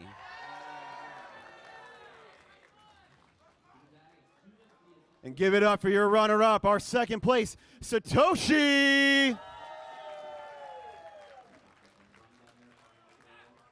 And last but not least, your Chicago hero, Monarch.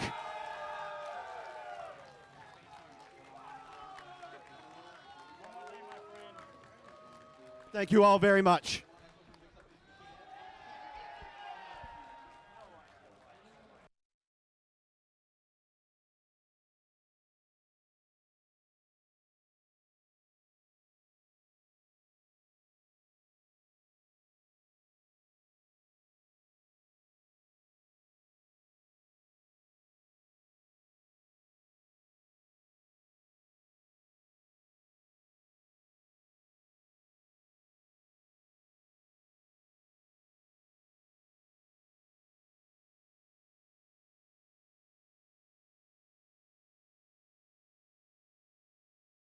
Still so much on the horizon that I hope you guys are so excited to see. It's been J2, it's been 0-0. Any last words for the people at home before we send them on their way? You know what? If you enjoyed what you saw, be sure to download the game. There's a free copy of the game that has a rotating cast of characters, and it's been on sale several times. There's no risk to check it out. Just spend some time playing one of the best fighting games out to date. It is a real treat to see everybody enjoying this game. February 10th, we're looking forward to a whole new list of changes, and I'm looking forward to those finals. It's been a glorious time here at Frosty Faustings 18. And until next time, everybody, stay happy and stay healthy. Later days.